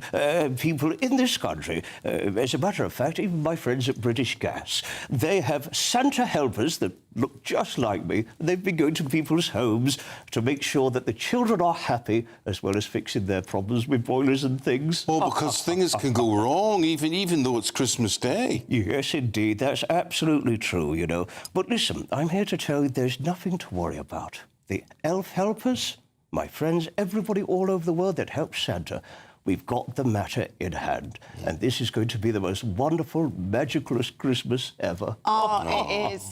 Santa, we've got lots of people getting in touch and they're a bit worried because they don't have a chimney in their house and they're worried about how you're going to get in. Yes, this one comes up quite a lot, but can I let you in on a little secret?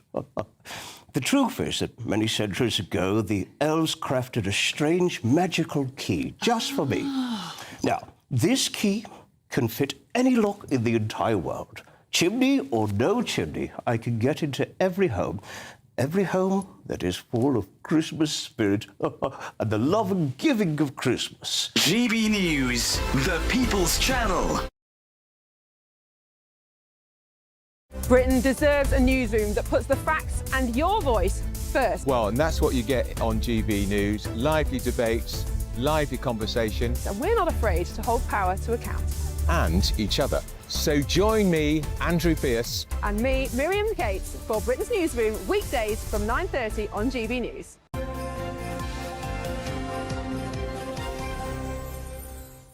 Just a reminder of that breaking news that we've had this morning, that New South Wales police have said that the alleged Bondi Beach attacker, Naveed Akram, has been charged now with 59 offences, including a terror charge.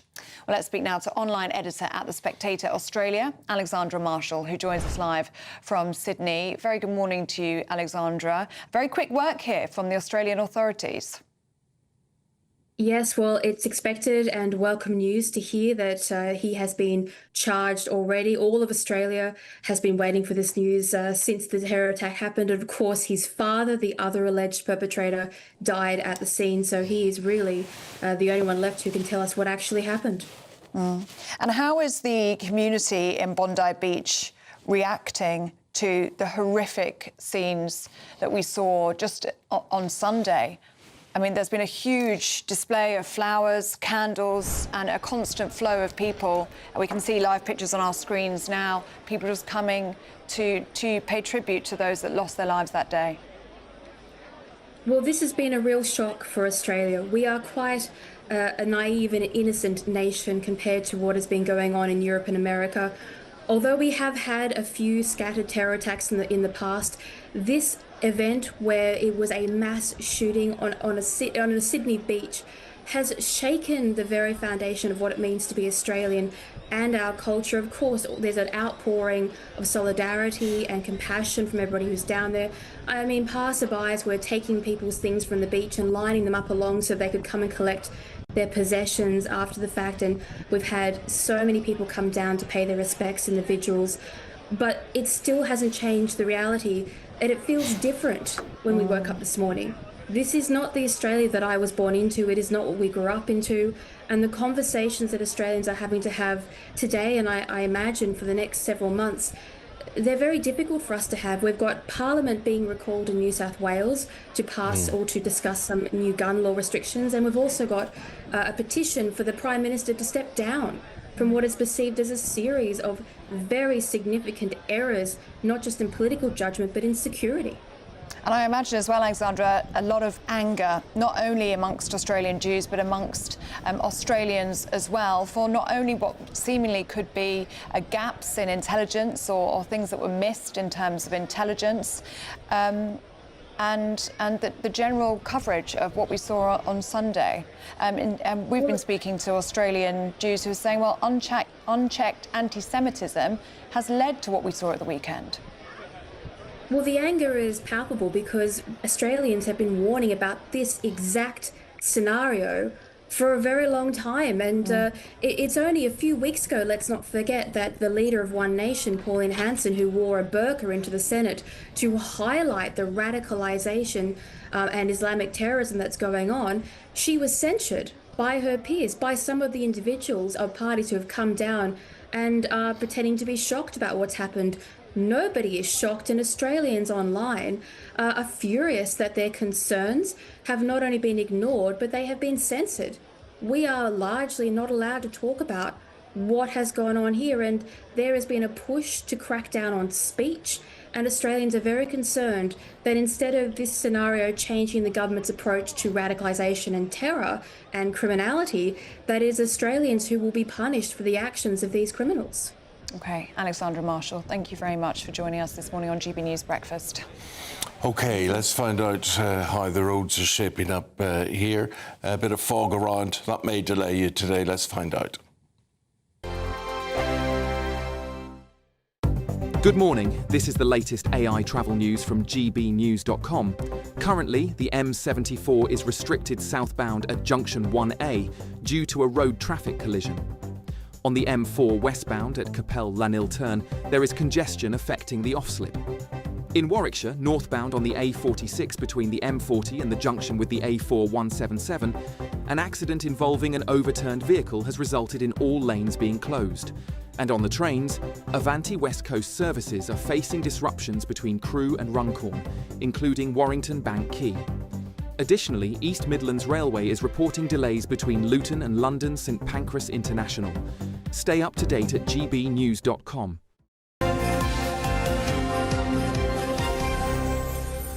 Great British giveaway is indeed great. It is great. It's big as well. It's big. I'll tell you how big it is. It's big. It's £85,000 big, right? That's pretty big. It's our largest cash prize so far. If you say so. Here are the details. We want to make the new year your best year yet, with a chance to win our greatest cash prize to date. A simply stunning £85,000 in tax-free cash could be yours. Cash to splash on anything you can dream of. Treat the family to that bucket list holiday you've always fancied. Get your dream car you've always wanted. Or just relax, safe in the knowledge that the coming year is on us. £85,000 is the biggest cash prize we've ever given away. It's totally tax-free, which means that every single penny of it will be yours. For another chance to win £85,000 cash, text cash to 63225. One entry costs £2.50 plus one standard network rate message. Or text bonus to 63225. 5 entries cost £5 plus one standard network rate message. Go to gbnews.com/win. Entries start at £2.50. Call 0903 686 3232. Calls cost £2.50 plus your network access charge. Or post your name and number to GB18 PO Box 8690 Derby DE1 9TT. UK only. Entrance must be 18 or over. Lines close at 4 p.m. on the 30th of January. The winner may be contacted live on GB News, week commencing the 9th of February 2026. Please check the closing time if listening or watching on demand. Good luck.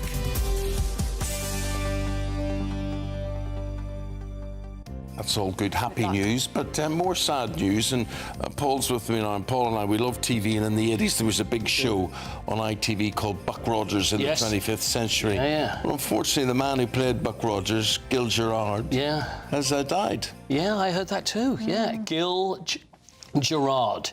Only an American could have a name like Gil. Absolutely Gerard. right, yeah. And what was the name of the woman that was in the show with him? Well, she had the most unusual name. She was the most beautiful woman in the world, right? Yeah. And her name was Erin Gray as an actress. Oh, yes. But do you know what her character name was? Wilma Deering. Wilma She Deering. sounds like something out of Scooby-Doo. What was that? Was there a little... There was a little computery... It used to have a little funny little voice. Does that... that was with Buck Rogers. If you say so. Yeah, I'm going to look that up. There was. OK. Well, that was sad news. And you've got a guest after the break? Yeah, Spencer Oliver. We'll talk to him about this.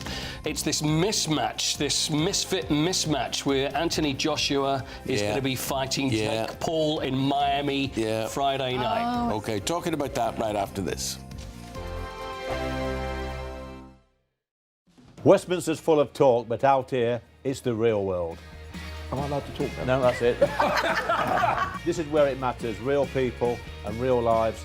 That's what politics is all about. The fact that Trump made a good start, no. Straight answers, no spin, and just a couple of pints. How many fingers have I got up? About 10. So join me for Lee Anderson's Real World every Friday at 7 p.m. only on GB News. The People's Channel, Britain's news channel. You want to know what's really going on in the corridors of power? Labour don't know what to do with you half the time, and that makes you quite lethal in the chamber. Get behind the headlines with Chopper's Political Podcast. Join me, Christopher Hope, as I sit down with the great and the good of British politics. We'll see where this ruling takes us. These are the stories shaping our nation. Chopper's Political Podcast, available now on all platforms. Listen in and stay ahead. Decisions made in Washington aren't just shaping America, they're shaping Britain too. From migration to global security, from crime to health. Whatever happens in the White House today will be felt in your town or city tomorrow. That's why The Late Show is live from Washington, D.C. Cutting through the politics to show you what it all means for Britain. The Late Show live every night at midnight. Only on GB News, Britain's news channel. Exciting news. Every Friday, my Patrick Christie's Tonight Show is going to have a twist to it. We're welcoming some special guests. You. That's right, on Fridays I'm going to be doing my show in front of a live studio audience because this show is about you and what you have to say. It's going to be the same big debates, same big topics, same big opinions, but every Friday night at 9 p.m. you are invited to come on down to Patrick Christie's Tonight to be a part of the action. Only on GB News, the People's Channel, Britain's news channel. At GB News, we love to hear from you, our loyal community. So drop us a line at gbnews.com/yoursay. There you can talk to each other and also to the presenters live on air. gbnews.com/yoursay, because GB News is your channel, Britain's news channel. Join me, Nana Akwe, for an informative, interactive news programme with a difference. It's fun. No, he didn't say that, Dave. I'm so surprised. I think there's an element of truth to that. Join me from 3 p.m. every weekend, only on GB News, Britain's news channel. In the GB Newsroom, we bring you the news as it happens. With our team of dedicated journalists across the UK, we're ready to keep you up to date with what's happening every half an hour, every single day. Bulletins here on GB News, the People's Channel, Britain's news channel.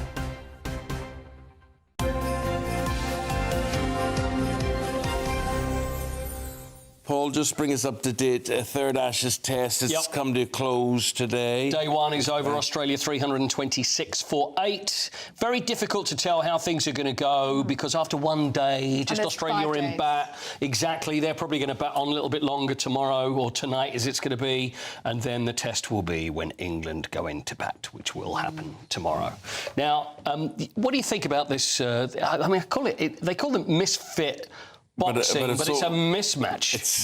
It's all entertainment. It's all about money. It's all about the show. I'm a bit worried about Jake Paul. I think he could get really. Well, this is the worry. This is the worry. So this happens Friday night in Miami. So you've got Anthony Joshua, former world heavyweight champion, being paid about 50 million quid.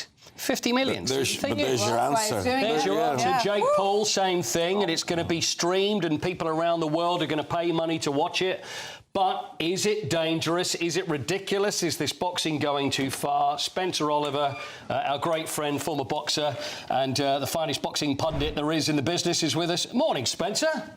Good morning, guys. How are we doing? Really good. Great to see you. Should we be worried? What do you think about this? I mean, you've been in boxing all your life. Do you feel, do you go with the times and think this is how boxing is these days? Or do you think this is just wrong? Well, you're right there. You do go with the times in some extent, really. When you look at this fight, you go, how boxing has changed is insane. How has Jake Paul got himself into this position? We're talking about a kid that was, like you say, on the Disney Channel. He was a YouTuber just 5 or 6 years ago and has now got himself into this position against a 2-time world heavyweight champion, Anthony Joshua, who's still very active. Now, I know there's health concerns surrounding this one. Has Jake Paul gone too soon? Has he gone too far? Well, the answer is yes, he has gone too far. I think this fight will be over very quickly, Paul. I think, we're looking at a first round. If he makes the second round, by the way, he's getting credibility with every second that ticks past. For me, I think Anthony Joshua dispatches this guy and gets rid of him very quickly. So worrying about his health, I don't think we have to worry about that too much because I purely think that when fights are long, they're hard and they're grueling, then that's when the health concerns kick in. That's when fighters do get injured. I think for Jake Paul, I just think he gets knocked out very quickly. Now, obviously, when it comes to boxing, it's a skill, it's an art, it's not just power. There's so much more to it. But when it comes to a chin's the same, whoever's chin it is, whether you be a boxer or whether it's not. Because what I'm saying is that if he gets one right on the kisser, then I'm imagining he's going to go down like a sack of potatoes. It's a phrase I've never used before, but I think it worked quite well. That's a nice phrase, to be fair. Thank you very much. Feel free to use that in future there, Spencer. Thanks very much, Paul. Yeah, no, look, I think that every chin has a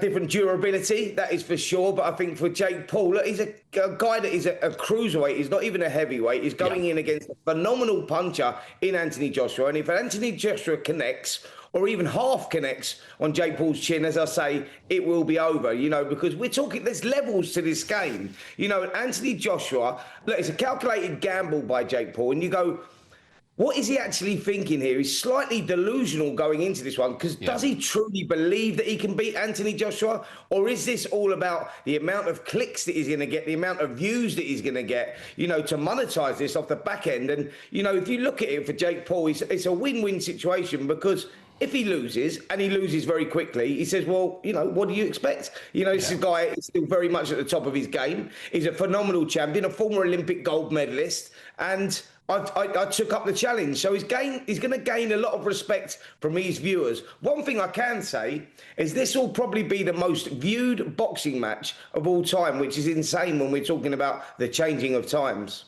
Well, as far as Anthony Joshua is concerned, now, is there any chance... Now, let's be honest here. I mean, this is not like a heavyweight world championship fight. This is all for clicks. This is all for people to watch. Is he going to go easy? Is he going to think, well, you know what? Or is there anything when we start getting into a bit of wrestling and it's like, well, you know what? I'll just go easy and then we can just take the money and run. What do you think? No. Look, Anthony Joshua's at this stage of his career where, for his own credibility, we're talking about boxing legacies here, for his own credibility, he has to go in there and he has to get this job done, and done very quickly. Now, he was going to fight on November the 22nd on a card out in Saudi Arabia, on an undercard fight, where he was going to go through the motions, box a top 100 fighter, and it was all about getting back to winning ways after that defeat to Daniel Dubois back in September at Wembley Stadium, and it was a crushing defeat. So for Joshua, it's about smelling the arena, in the dressing room, getting the hands wrapped, doing the ring walk, getting back to winning ways before trying to challenge for a world title to try and win a world title for the third time. I think the roadmap is mapped out for Anthony Joshua. He wants to fight again in February against a better class of opponents, someone like Tony Yoka, who's a former Olympic champion himself. And then we know there's that big fight with Tyson Fury that's been talked about in September of 2026. Sure. But Joshua, he was going to have this fight for, let's say, $1 million. Now he's got a fight that is probably easier, but he goes through the same motions, gets back to winning ways, and for the best part of 50 million quid. I'll do it. I'll go in next time, then I'll face him for 50 million. I really don't mind. It's Spencer. What do we think? Seconds? So 1 round. What do you say? Was it going to be a matter of seconds and then over? I'm going to go for Anthony Joshua to win in round 1. Round 1, OK. If somehow Jake Paul gets through the first round, surely this fight has to be over in the second. This game is all about levels, and Anthony Joshua is way above Jake Paul. But fair play to him for, taking on the challenge. You've got to respect Jake Paul for that. Spencer, really good to speak to you. Have a great Christmas. Thanks a lot for your time. Thanks, guys. Great job, Spencer Oliver. Spencer's good at speaking, isn't he? Very good. Very good. And if it lasts a few seconds, 50 million. You know what, Spencer, he will last less time than Spencer would to answer a question. That's how long this fight is going to go on. I am worried about it. Yeah, I know, but if Spencer says it's going to be OK, then it's going to be OK. Spencer's right. Bang, all over. 2 hits, he hits him, then he hits the floor. It's all over. We're going to be hitting the newspapers right after this. We've got Norman Baker, we've got Penny Smith, and they'll be bringing you all the stuff that's tickling their fancy right after this.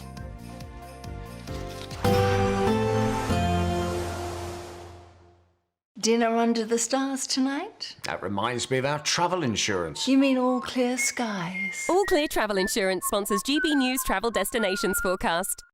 Hello, are you heading away for some sunshine? Well, it's quite wet actually across parts of Spain, Italy and France, as well as the Canary Islands. We've got some very unsettled weather, a risk of showers for Tenerife through Thursday, and a risk of outbreaks of heavy rain and thunderstorms spread across Spain, Italy and France through Thursday. It does look a little bit drier to end the week, and across eastern areas of the Mediterranean, there's plenty of dry weather to come through Friday and into the weekend. Bye-bye. All Clear Travel Insurance sponsors GB News Travel Destinations Forecast. Westminster, the ultimate clique. And you're fighting like rats in a sack. But here on the Camilla Tominey Show, we ask the questions the establishment media is too scared to ask. OK, let me ask you a straight question, because I know you're a straight-talking politician. Whether it's net zero, illegal immigration or law and order, nothing is off limits. You had the power then. Yeah, as I and say, now you've lost it. That's the Camilla Tominey Show, a politics show that's fearless. But no, let me finish my question if you don't mind, because it is my show. Sundays at 9:30, only on GB News, the People's Channel, Britain's news channel. Patrick Christie's Tonight, weekdays from 9 p.m. Look, this is winter. It's flu. Flu comes in winter. Sure as eggs is eggs. There's nothing particularly special about the virus. It has mutated, but that change has made it able to spread through the community by defeating our existing immunity. But the virus itself remains the same in terms of its clinical impact. So while it's a problem at a community and population level, lots of cases, for people who catch this, it's no worse than normal seasonal flu. It's not like we've got a supercharged flu that makes people much iller. We've got a virus that's spreading better and it's come earlier. So we're seeing it rising up the sort of infectious disease rates faster for this time of year. And there are a number of reasons for that, partly because it is a different virus, it's mutated. We haven't seen this particular strain spread for a couple of years. So population immunity levels are quite low. That's why it's spreading more. What you said there, very calm, very rational, quite reassuring, to be honest with you, seems very logical, understandable. Earlier today, the BBC decided to do a report that looked a lot like this. Let's play the clip. The throwback, isn't it? We were used to wearing these a few years ago. Now this is the precaution being taken. Also, people are being told to make sure their hands are clean and that they're not bringing germs into the hospital.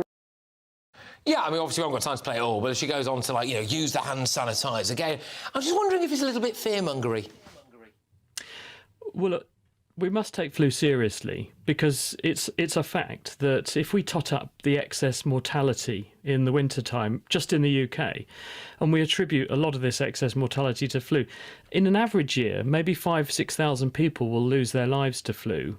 And in a bad year, it might be as high as 20,000. So we don't take this lightly. We're not complacent about flu. GB News, the People's Channel. Join me, Nana Akwe, for an informative, interactive news programme with a difference. It's fun. No, he didn't say that, though. I'm so surprised. I think there's an element of truth to that. Join me from 3 p.m. every weekend, only on GB News, Britain's news channel.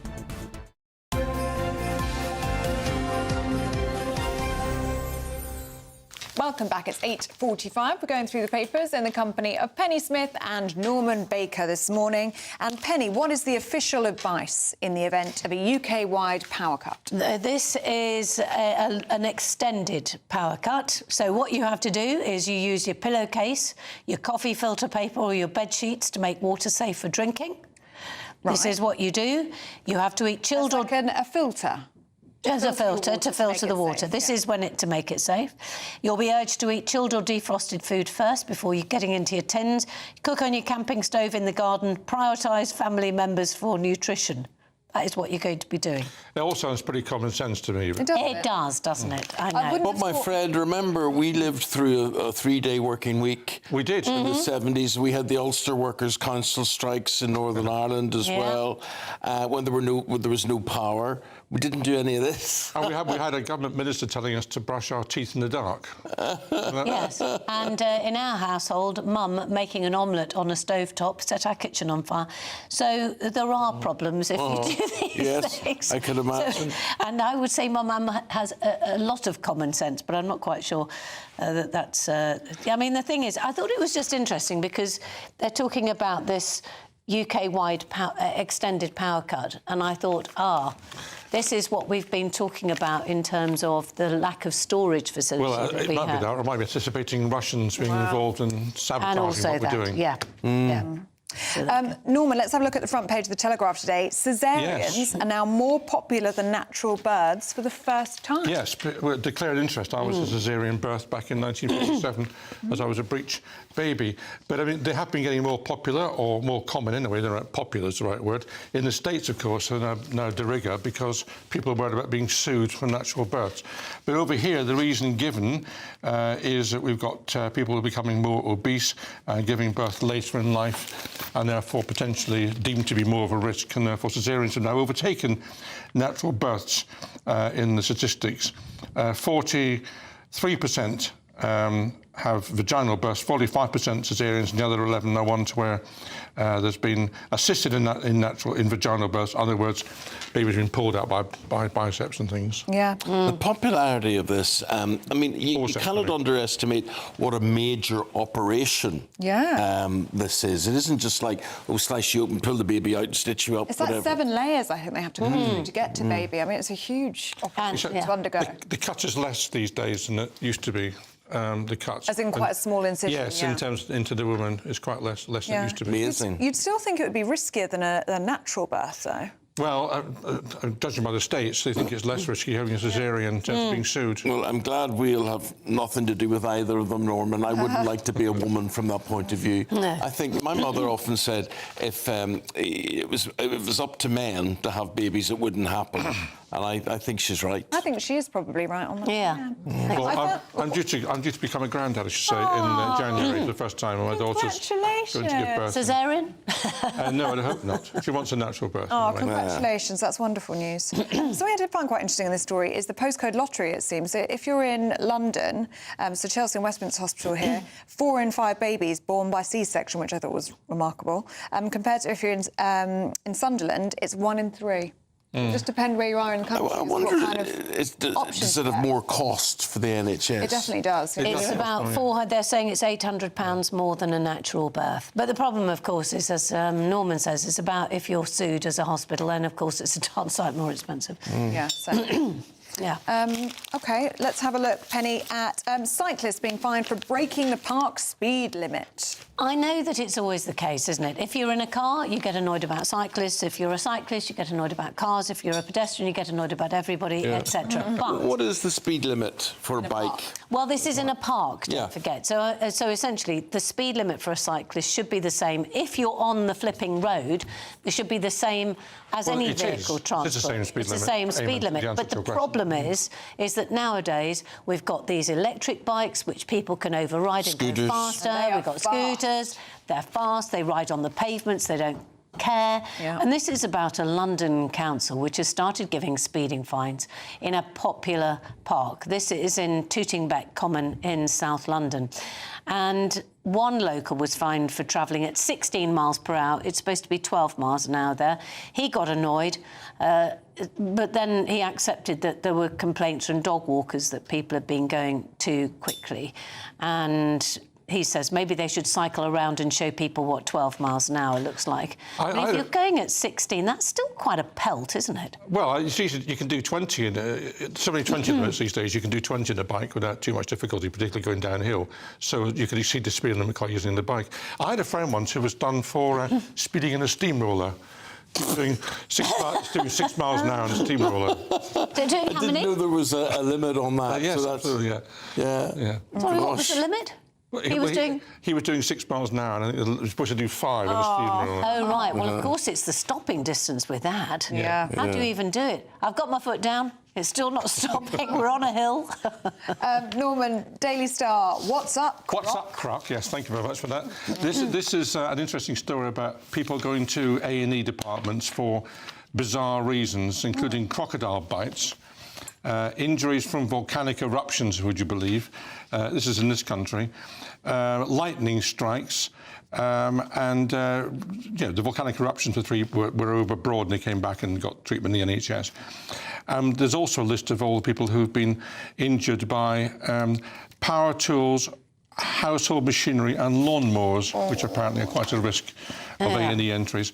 So there you are. It's not simply heart attacks and strokes, it's also lawnmowers. No. Can get you. And also, I was talking to somebody the other day and I was asking about why he got a bit of his little finger cut off, and it was his secateurs. just sort of holding something, snip through, and of course they're really... Oh, my word.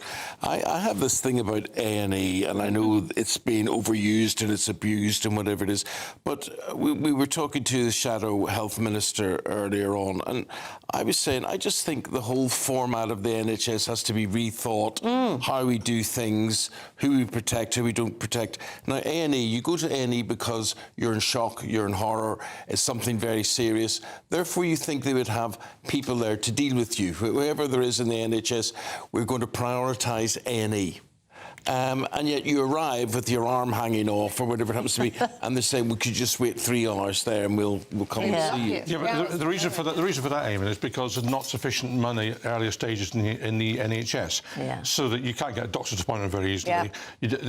When you're on social services control, as it were, they don't send out people to give you a medication if you require medication, and therefore you end up in A&E because there's been a cut in one bit of the NHS has led to a massive expenditure in another bit of the NHS. And A&E is a default position for everybody to go to. So they all end up there when actually they should be treated earlier on. And for a lot of people, if you can't get a doctor's appointment and you're told it's 3 weeks wait for a doctor's appointment, they've got no choice, have they, but to walk into an A&E department. Right, well, you two stay healthy. Thank you very much indeed for keeping us informed and entertained this morning. Penny Smith, Norman Baker, thank you both very, very much indeed. On my way in, I travelled 10 miles in today, fog the whole way, absolutely crawling. So I don't know if it's affecting you wherever you are today. It didn't affect me somehow. I missed it entirely. So I must have had tunnel vision coming into it. I must have been. Well, Alice Shuttleworth will put you in the picture now. Here we are with the weather.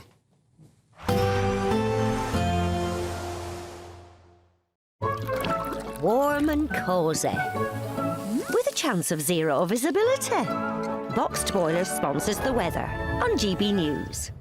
Hello, good morning. Welcome to your latest GB News weather update brought to you from the Met Office. Heavy rain to come for many in the west today, with rain warnings in force and delays to travel expected. And across the east, there could be some disruption from fog this morning. A warning out across many central eastern areas of fog through the first part of this morning, but that will soon be replaced by cloud and rain as we head into this afternoon. The rain will turn particularly heavy across western areas, parts of Wales, northwest England, western Scotland, southwestern areas of England as well, seeing some very heavy rain. There could be some gusty winds around as well. A milder day on the whole, but very little in the way of sunshine to make the most of those milder temperatures.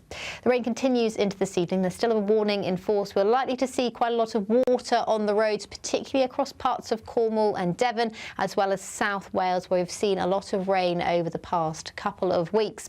Slightly drier across parts of the far northwest by the time we get to this evening, but there will still be some showers, some of these quite heavy. There's a risk of hail in there too, and some very wet weather across southern areas of Scotland. Across the far east, it will be somewhat drier, but a lot of cloud around, and it could be quite misty and murky. That rain very slowly pushes eastwards overnight tonight, and it will actually return up from the south by the time we head into Thursday. But before then, some clearer skies to come for the northern portion of the UK, Northern Ireland and Scotland, seeing plenty of dry weather overnight. A lot of cloud elsewhere, and as I said, it's going to be quite a murky night. A lot of low cloud lingering. The rain pushes back up from the south through Thursday morning, bringing some very wet weather to southern counties of England, and then once again it's parts of South Wales and southwestern England that will see the heaviest rain throughout Thursday. So there's further disruption to travel expected, more warnings in force. That rain will slowly push northwards, but we are expecting a very damp couple of days, so please keep an eye on the forecast. Bye-bye. Warm and cosy, with a chance of zero visibility. Boxed Boilers sponsors the weather on GB News. Thank you, Britain, for making us the fastest growing news website in the UK. We're truly humbled, and we couldn't have done it without you.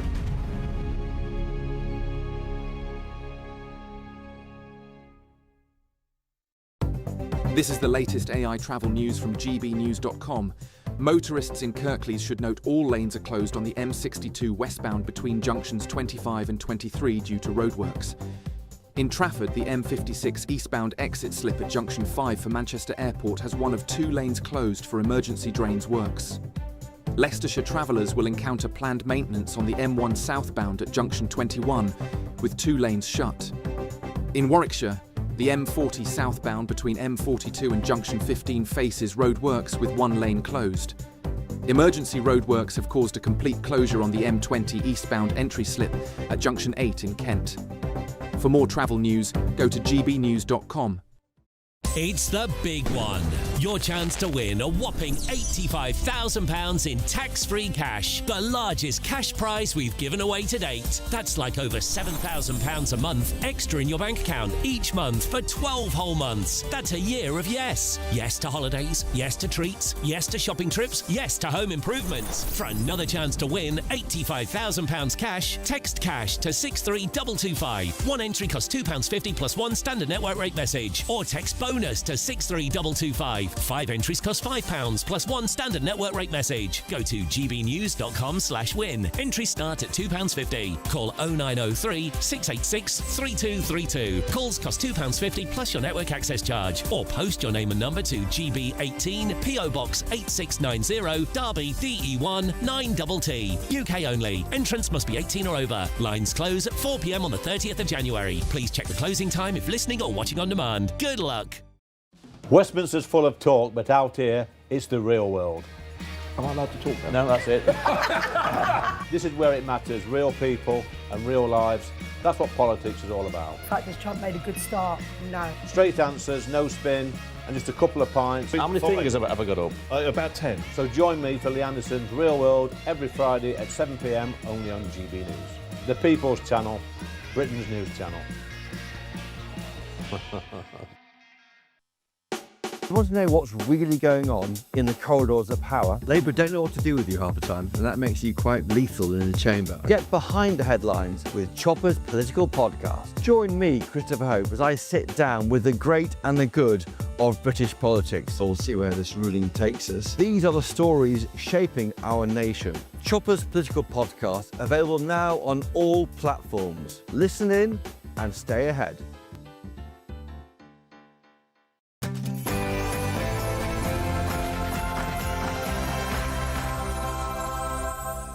Hello there, very good morning to you. Leading the news this half hour of the programme, beach attacker Naveed Akram has been charged with 59 offences after what happened on Bondi Beach on Sunday, and that includes a terror charge. Yes. That also includes 15 counts of murder and 40 counts of causing grievous bodily harm to a person with intent to murder. The Australian Prime Minister has said he expected these charges today after the suspect was in a coma. Well, meanwhile, the first funerals have been held for victims of the Bondi Beach terror attack, as New South Wales Parliament will return next week to discuss urgent legislation on gun control.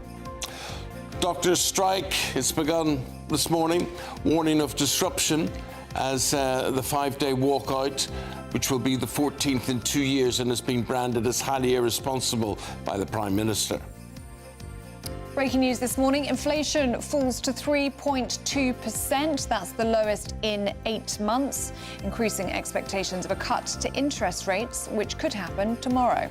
Police are stepping up armed patrols on the transport network over the country and in other crowded places as they warn of increased terror risks over the Christmas period. Hello. Yeah, morning there. That's our reporter Will Godley, who joined an immigration raid in Swindon. It found 29 people working illegally. They were from India and Albania. The UK is to rejoin the European Union's Erasmus student exchange scheme. On this Wednesday morning, a very good morning to you. Wherever you're watching, wherever you're listening, we're on air until 9:30. Thanks for your company. You're Eamonn Holmes. And I'm you're Ellie Costello. Good. And this is GB News Breakfast.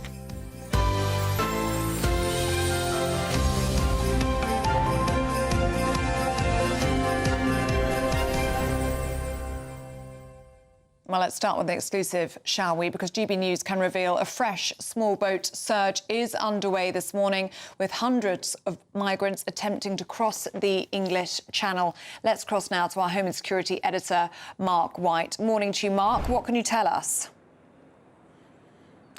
Well, we've got a tiny weather window today, really less than 12 hours, but the criminal gangs, as we know now, have taken advantage of that, and they have pushed hundreds of small boat migrants out into the English Channel. We can confirm that at least 400 small boat migrants are in the Channel as we speak. It may be higher than that. Others attempting to cross. 2 boats, we understand, have made it already into UK with significant response, as you would expect, from multiple border force vessels, and now we're being told the lifeboat service has been called in to assist as well. Dover lifeboat and Womer lifeboat now in the area searching for small boat migrants coming into UK waters. And this follows, of course, the very significant surge that we saw just last weekend after that 28 days of a lull when those who support Sir Keir Starmer's Smash the Gangs policy had been suggesting that perhaps those various policies that the government has adopted were making a difference. Others had argued it was all down to the weather, and of course what we saw at the weekend was a break in the weather. 750 crossed, more than 750 over the weekend, taking us past 40,000 arrivals for the year, and now today again at least 400 out there. I should say that last night another 74 crossed, and they included more than a dozen women and a child. Now that has been condemned by maritime security sources who've described the people smuggling gangs as completely reckless, pushing women and children out into these boats in less than ideal conditions, in the freezing cold, in the driving rain. And this morning we can also confirm that one small boat was forced to return to France on board. A pregnant woman and a 3-year-old child were taken off, have been taken to hospital suffering from hypothermia. This is a ploy that the criminal gangs use. They put women and children on these boats to ensure that they get a quicker response from the maritime rescue services. And of course, they know that the French authorities are much less likely to intervene if there are women and children on the boats. Mark, appreciate it. Thank you very much indeed. Meanwhile, resident doctors have begun their 5-day strike as they call for a 26% pay increase and more jobs. Well, it marks their 14th strike since March of 2023 after rejecting a last-minute offer from the Health Secretary just last week. Prime Minister said this action is irresponsible. Let's talk to our political correspondent, Catherine Forster, on this one. Catherine? Yes, good morning. Well, it's a very depressing Groundhog Day, this, isn't it? When Labour came in, they thought that they would end the junior doctor strikes, resident doctors as they're now called, and they gave them that big 29% pay rise over 3 years. But what they didn't do was attach any conditions for accepting that. Perhaps they were a little bit naive and thought that because they were a Labour government rather than the Conservatives, that the doctors would play ball, but they're absolutely not doing so. The government are appalled, clearly, that this is going ahead. The strike began at 7 o'clock this morning and it's going to run for 5 days, just at the time that flu cases are surging, and Wes Streeting is warning about this being the sort of the final Jenga brick that collapses the NHS. The Prime Minister has said that it's highly irresponsible, but the doctors are unrepentant. Yes, it is about more money. They still say that they are underpaid compared to what they were before the financial crisis. But it's not just about that. It's about training places too, because there's 30,000 applicants for specialty training places that you need to do as part of your journey to become a qualified doctor, and only 10,000 places. And what we are doing is not training students with straight A's who would love to get on to become a doctor, get to medical school, because that's very expensive.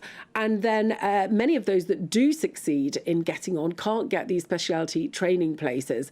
And meanwhile, we are importing doctors from third world countries like Nigeria, who frankly need their own doctors, but it's cheaper for us to do that. And while, the government has upped doctors' pay a lot, many doctors still feel it's not enough, and they're going across to Australia or America. And so the whole system really feels like it is not working as it should. Meanwhile, patients, of course, are going to pay the price. And although NHS England says they will keep things working as far as possible, clearly there are going to be serious knock-on effects for the public yet again. Whilst we've got you, and also referring to young people, ministers were expecting to announce today the return of the Erasmus scheme. What can you tell us about that? Yes, so this is the scheme whereby UK students can go and study for a year at a European university and vice versa. We're expecting an announcement officially this morning, but basically a student would be able to go pay their existing university fees, they'd get a grant towards living costs and so on and so forth. So the government will paint this as a way to give a fabulous opportunity to many of our young people. Our understanding is that the cost for this is 120 million a year. Now, the government tried to get a 50% discount, but the EU said no. They apparently have given us the 30% discount, but that is only for 1 year. Some people might be concerned that this will clearly be used by many quite privileged students already, but the government absolutely adamant that this is a good use of taxpayers' money and rejecting any assertion that they are watering down Brexit. Thank you, Catherine. Leave that. Going to go back to the doctor's strike in Hull. Anna Riley for us this morning. Anna, what's happening there? Good morning. Well, you can see now that the picket line is in full swing for this 5 days of resident doctor strike action. You can see some of the BMI signs here. £18.62 hour is not a fair wage for a resident doctor. Patients need doctors. Doctors need jobs. Doctors need jobs now. More signs here. Pay restoration for doctors. Fix our pay. Retain our doctors. Protect the NHS. We're joined now by Becky Lavelle. Becky, you're looking for a 26% pay rise. The government say you've already been given nearly 29% over the last 3 years. They've offered more specialist job roles. They've said that they would pay for exams. But what are doctors, resident doctors, looking for? So first off, we're not looking for a pay rise. We're looking for pay restoration back to our levels of 2008 pay. The offer, thank you. The offer that the government put forwards was completely inadequate. They had moved nothing on pay, and the jobs that they've offered aren't real jobs. What they're doing is they're taking some jobs from one group of doctors and then making another group of doctors compete for them. That is not a long-term sustainable solution, and actually it means that in this country now we're going to have thousands of doctors trying to work, trying to train to become specialists who can't access that training. It's something we've raised for years and it needs to be solved. What do you make to the comments that Health Secretary Wes Streeting has made, saying that these strikes are self-indulgent, irresponsible, risking patient safety, especially with the rise in flu cases? I mean, it's a bit strange to be talking to, frontline medics about the risks in the NHS when we are here every day. We see the risks that the NHS is taking. We see the queues outside A&E, ambulances. Corridor care has become so common that it's become a phrase we use in normal conversation. To say that taking strike action is not safe or that it's unreasonable is a little bit ridiculous, to be honest. We're doing this because it's a last resort, and actually it's entirely within the government's gift to call off strikes and actually make a deal. Thank you so much, Becky. So that's Becky's take here on the picket line at Hull Royal Infirmary, and the other resident doctors here feeling very much the same. OK, Anna Riley, thank you very much for bringing that to us. Well, that's the picture in Hull. Right, change of pace now as we give you the chance to take part and hopefully win the Great British Giveaway. It's a goodie. It's our biggest cash prize yet, £85,000. Here are all of the details that you need.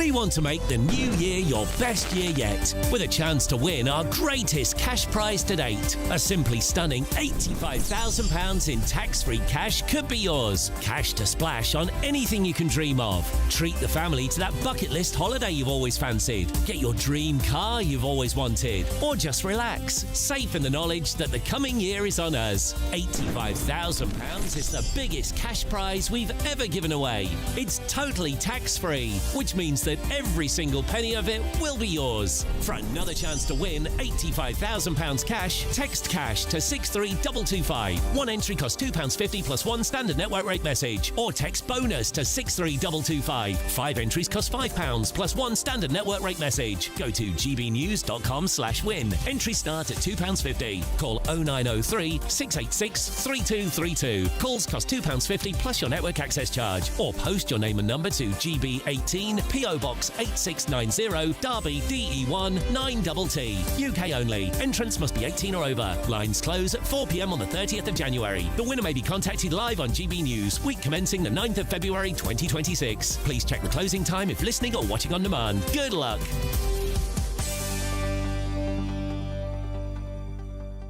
Right, quick break. The government is set to announce a multi-million-pound investment to go towards supporting victims and survivors of abuse. We've been hearing about that this morning. We're going to bring you more on that right after this short break.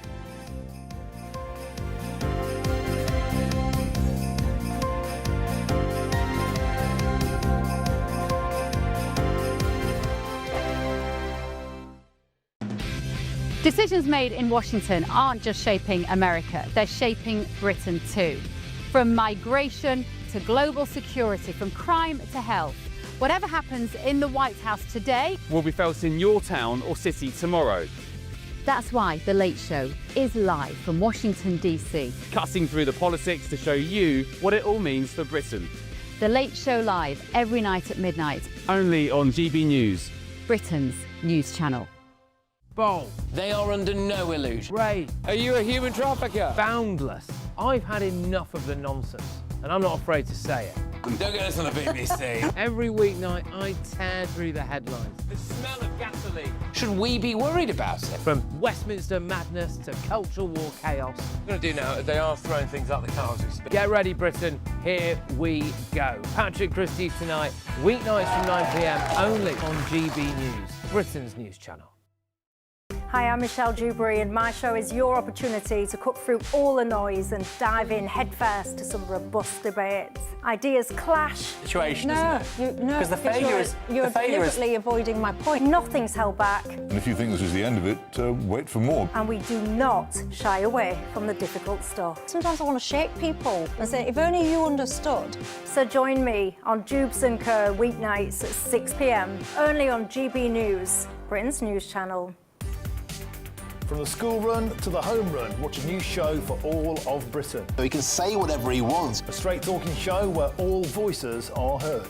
And, you know, when are we going to stop talking about smashing the gangs and actually do it? With the stories that matter from every part of our country. There's a bit of a crash landing there for your Chancellor. Bold, fearless and standing up for you. That's me, Martin Daubney, 3 p.m. till 6 p.m, weekdays, here only on GB News. The People's Channel, Britain's news channel. Britain was once the envy of the world.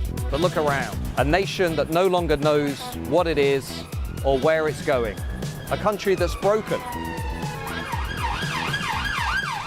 How do we fix Britain? How do we bring it back? Friday night with Matt Goodwin at 8 p.m, only on GB News. No matter the state it's in, this is our nation. Join me, Jacob Rees-Mogg, for a genuine, honest discussion on where we have been, where we are going, and where we are with the people who set the direction. Tune in to State of the Nation every Monday to Thursday, 8 to 9 o'clock.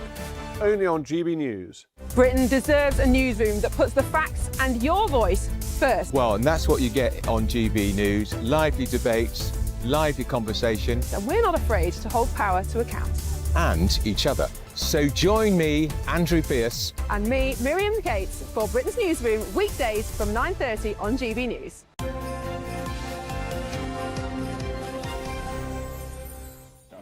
Welcome back to Breakfast. It's 17 minutes past 9, and the government are set to announce a multi-million-pound investment to go towards supporting victims and survivors of abuse. It's part of their Violence Against Women and Girls strategy. Well, so often we talk about the abuse, the effects of it and whatever. We rarely, Charlie Peters, talk about people who have to survive it and come out the other end and what happens to them. Absolutely, and what the government is launching today, a Steps for Safety initiative, is about connecting victims with those support services more readily, because all too often what happens is that people either attempt to report their abuse or those reports are ignored and action is not brought forward. And it's very interesting that the Health Secretary, Wes Streeting, is part of this announcement today because they're trying to activate the health services as part of that process with specialist training in NHS GPs, because there have been so many cases in our work looking at the sex abuse scandals, particularly with grooming gangs, but we have seen women and girls report their abuse to the NHS or raise it in a GP surgery, and Charlie, that report's just not been actioned, it's not been taken forward. Massive job if the government can carry this through. We were talking to a health minister earlier on this morning, and it's about getting the left hand to know what the right hand is doing, joining up the system, that the system is fit for purpose and all of this. But the thing is, the people who are being victimised, they're not being catered for. That's right, and that's why I think many victims will actually welcome this announcement today, particularly also as part of this announcement from the Secretary of State, from Wes Streeting, they're also referring to child houses, areas that are sort of a one point for all access for support. You know, currently there's just one child house in North London.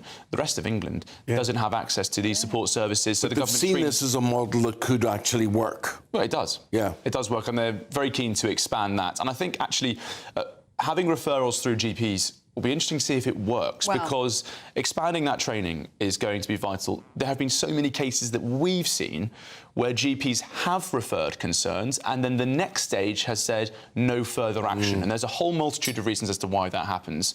But it'll be interesting to see if this does receive the confidence of NHS leaders as well. And do GPs have the capacity for this? I mean, we're constantly told about being understaffed and under strain. I mean, there was talk of strike action just last year. And now we have very vulnerable women, victims of domestic abuse, of sexual assault, of stalking in some cases. I mean, you can't get a doctor's appointment. We all know that. It could be a 2-3 week wait. Is this really going to work? And Elliot, it's such a key point here, because this is not something you'd want to rush. A GP should need to engage very closely and to understand the intricacies of a case if they do detect the signs and activities around domestic abuse, sexual assault or stalking as well, with the government saying that 1 in 8 women in the last year have been a victim of those 3 forms of abuse and targeting and violence against women and girls. It's part of their wider strategy that the government bringing in, that this is part of some of what they're introducing to tackle those issues. But I do think that this initiative, the Steps to Safety initiative, is where there's going to be a lot of approval, actually, from victims and survivors and campaigners who support them. Baroness Casey, in her audit on grooming gangs earlier this year, did also point out the dangers posed by a failure of the health service to integrate as part of this sort of society-wide response. There have been cases that we've reported on this year where women and girls, often teenage girls, were going to hospital or going to their GP with clear signs of abuse, you know, children suffering pregnancies or multiple pregnancies, and that just not really being picked up by the health service as something that should be flagged or further investigated. And I totally get the importance of the health service and all of this. I totally get that. But also there has to be a big role for the police services in all of this to make this happen. Yeah, and the wider sort of society response, not just in the police force, but also local government and social services. It's also very interesting to see from the reaction to this, the Local Government Association welcoming this introduction by pointing out the fact that they are struggling with underfunding, perhaps suggesting that one of the reasons why social services do not have the greatest track record of dealing with these reports in some areas is due to a funding gap, a capability gap. They want other organs of the state to step up and meet that demand with their support. But at the same time, there are so many failures in local government, which are not an issue with underfunding, it's an issue with attitude. So many failures, but so many cases as well. How would you describe the intensity of all of this, or how widespread all of this is? How big is this problem? I think it's clear that it's endemic. And while victims and survivors and campaigners will obviously welcome efforts being taken to tackle the problem, and this is about passing on reports and engaging with them to deal with them after the fact, a lot of people are asking the question, what work is being done on prevention and reducing the impact of these offences? OK, Charlie. Charlie, appreciate it. Thank you. Thank you. Britain's Newsroom is coming up at 9:30. Andrew Pearce and Miriam Cates are here to tell us all about it. Morning, you two. What have you got for us? Good morning. Well, we're looking into this call by a big think tank to have an emergency census after Britain's population has increased by an incredible 2.5 million since 2021. And how much of that increase was down to migration? Almost all of it. Huge section, absolutely. But of course, it's left councils not knowing how many people, how many services they need, so perhaps we need more data. All that. And apparently we need some weather.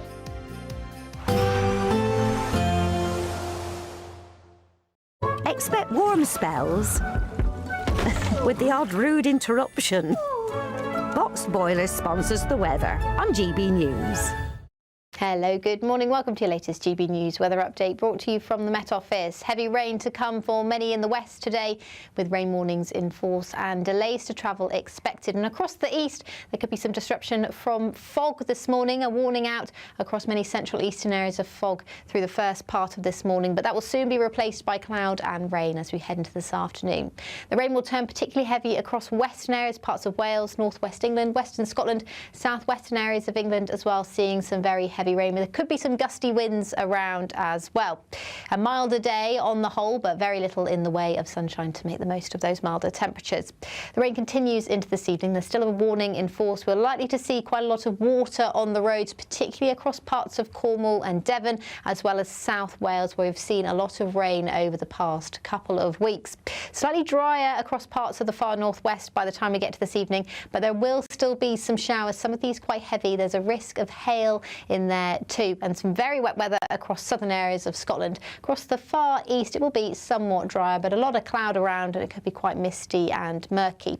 That rain very slowly pushes eastwards overnight tonight, and it will actually return up from the south by the time we head into Thursday. But before then, some clearer skies to come for the northern portion of the UK, Northern Ireland and Scotland, seeing plenty of dry weather overnight. A lot of cloud elsewhere, and as I said, it's going to be quite a murky night. A lot of low cloud lingering. The rain pushes back up from the south through Thursday morning, bringing some very wet weather to southern counties of England, and then once again it's parts of South Wales and southwestern England that will see the heaviest rain throughout Thursday. So there's further disruption to travel expected, more warnings in force. That rain will slowly push northwards, but we are expecting a very damp couple of days, so please keep an eye on the forecast. Bye-bye.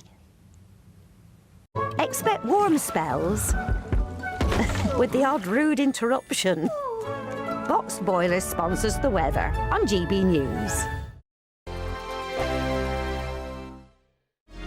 Thank you so much for helping us to reach 8 million followers and subscribers across our social media channels. That's 8 million fearless Brits standing up for what really matters. Good morning. This is the latest AI travel news from gbnews.com.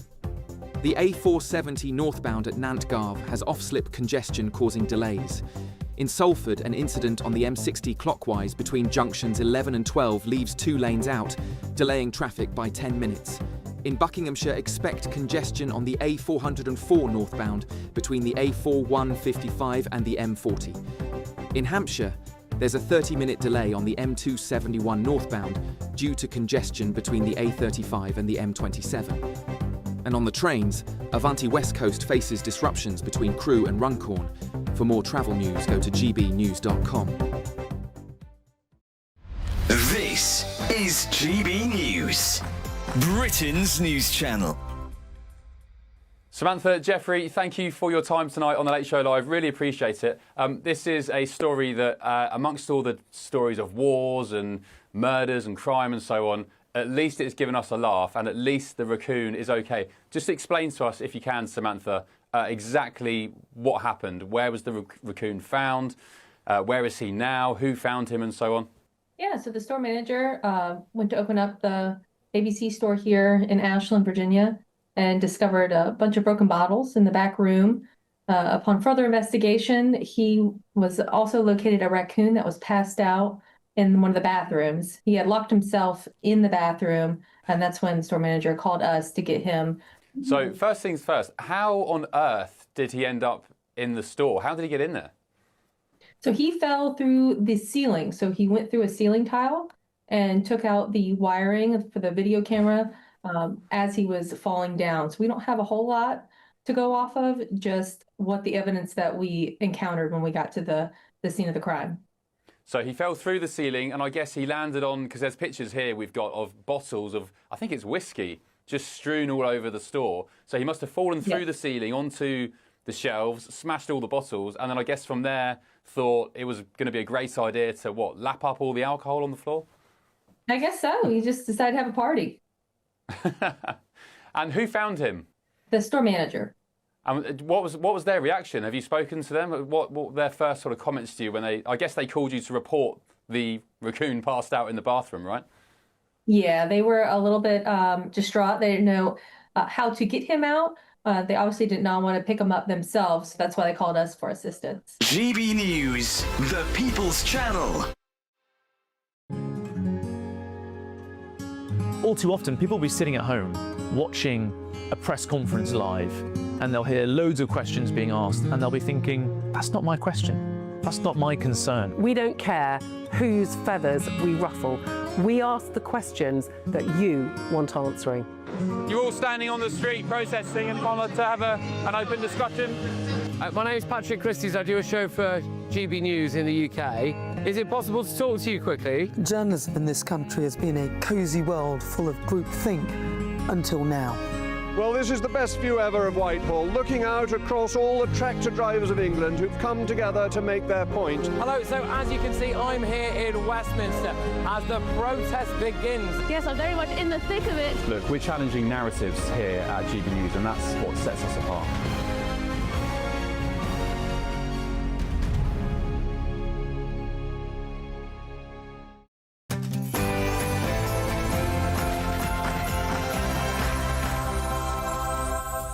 Good morning, 9:30 on Wednesday, the 17th of December, live across the UK, Britain's newsroom with Andrew Pearce and Miriam Cates.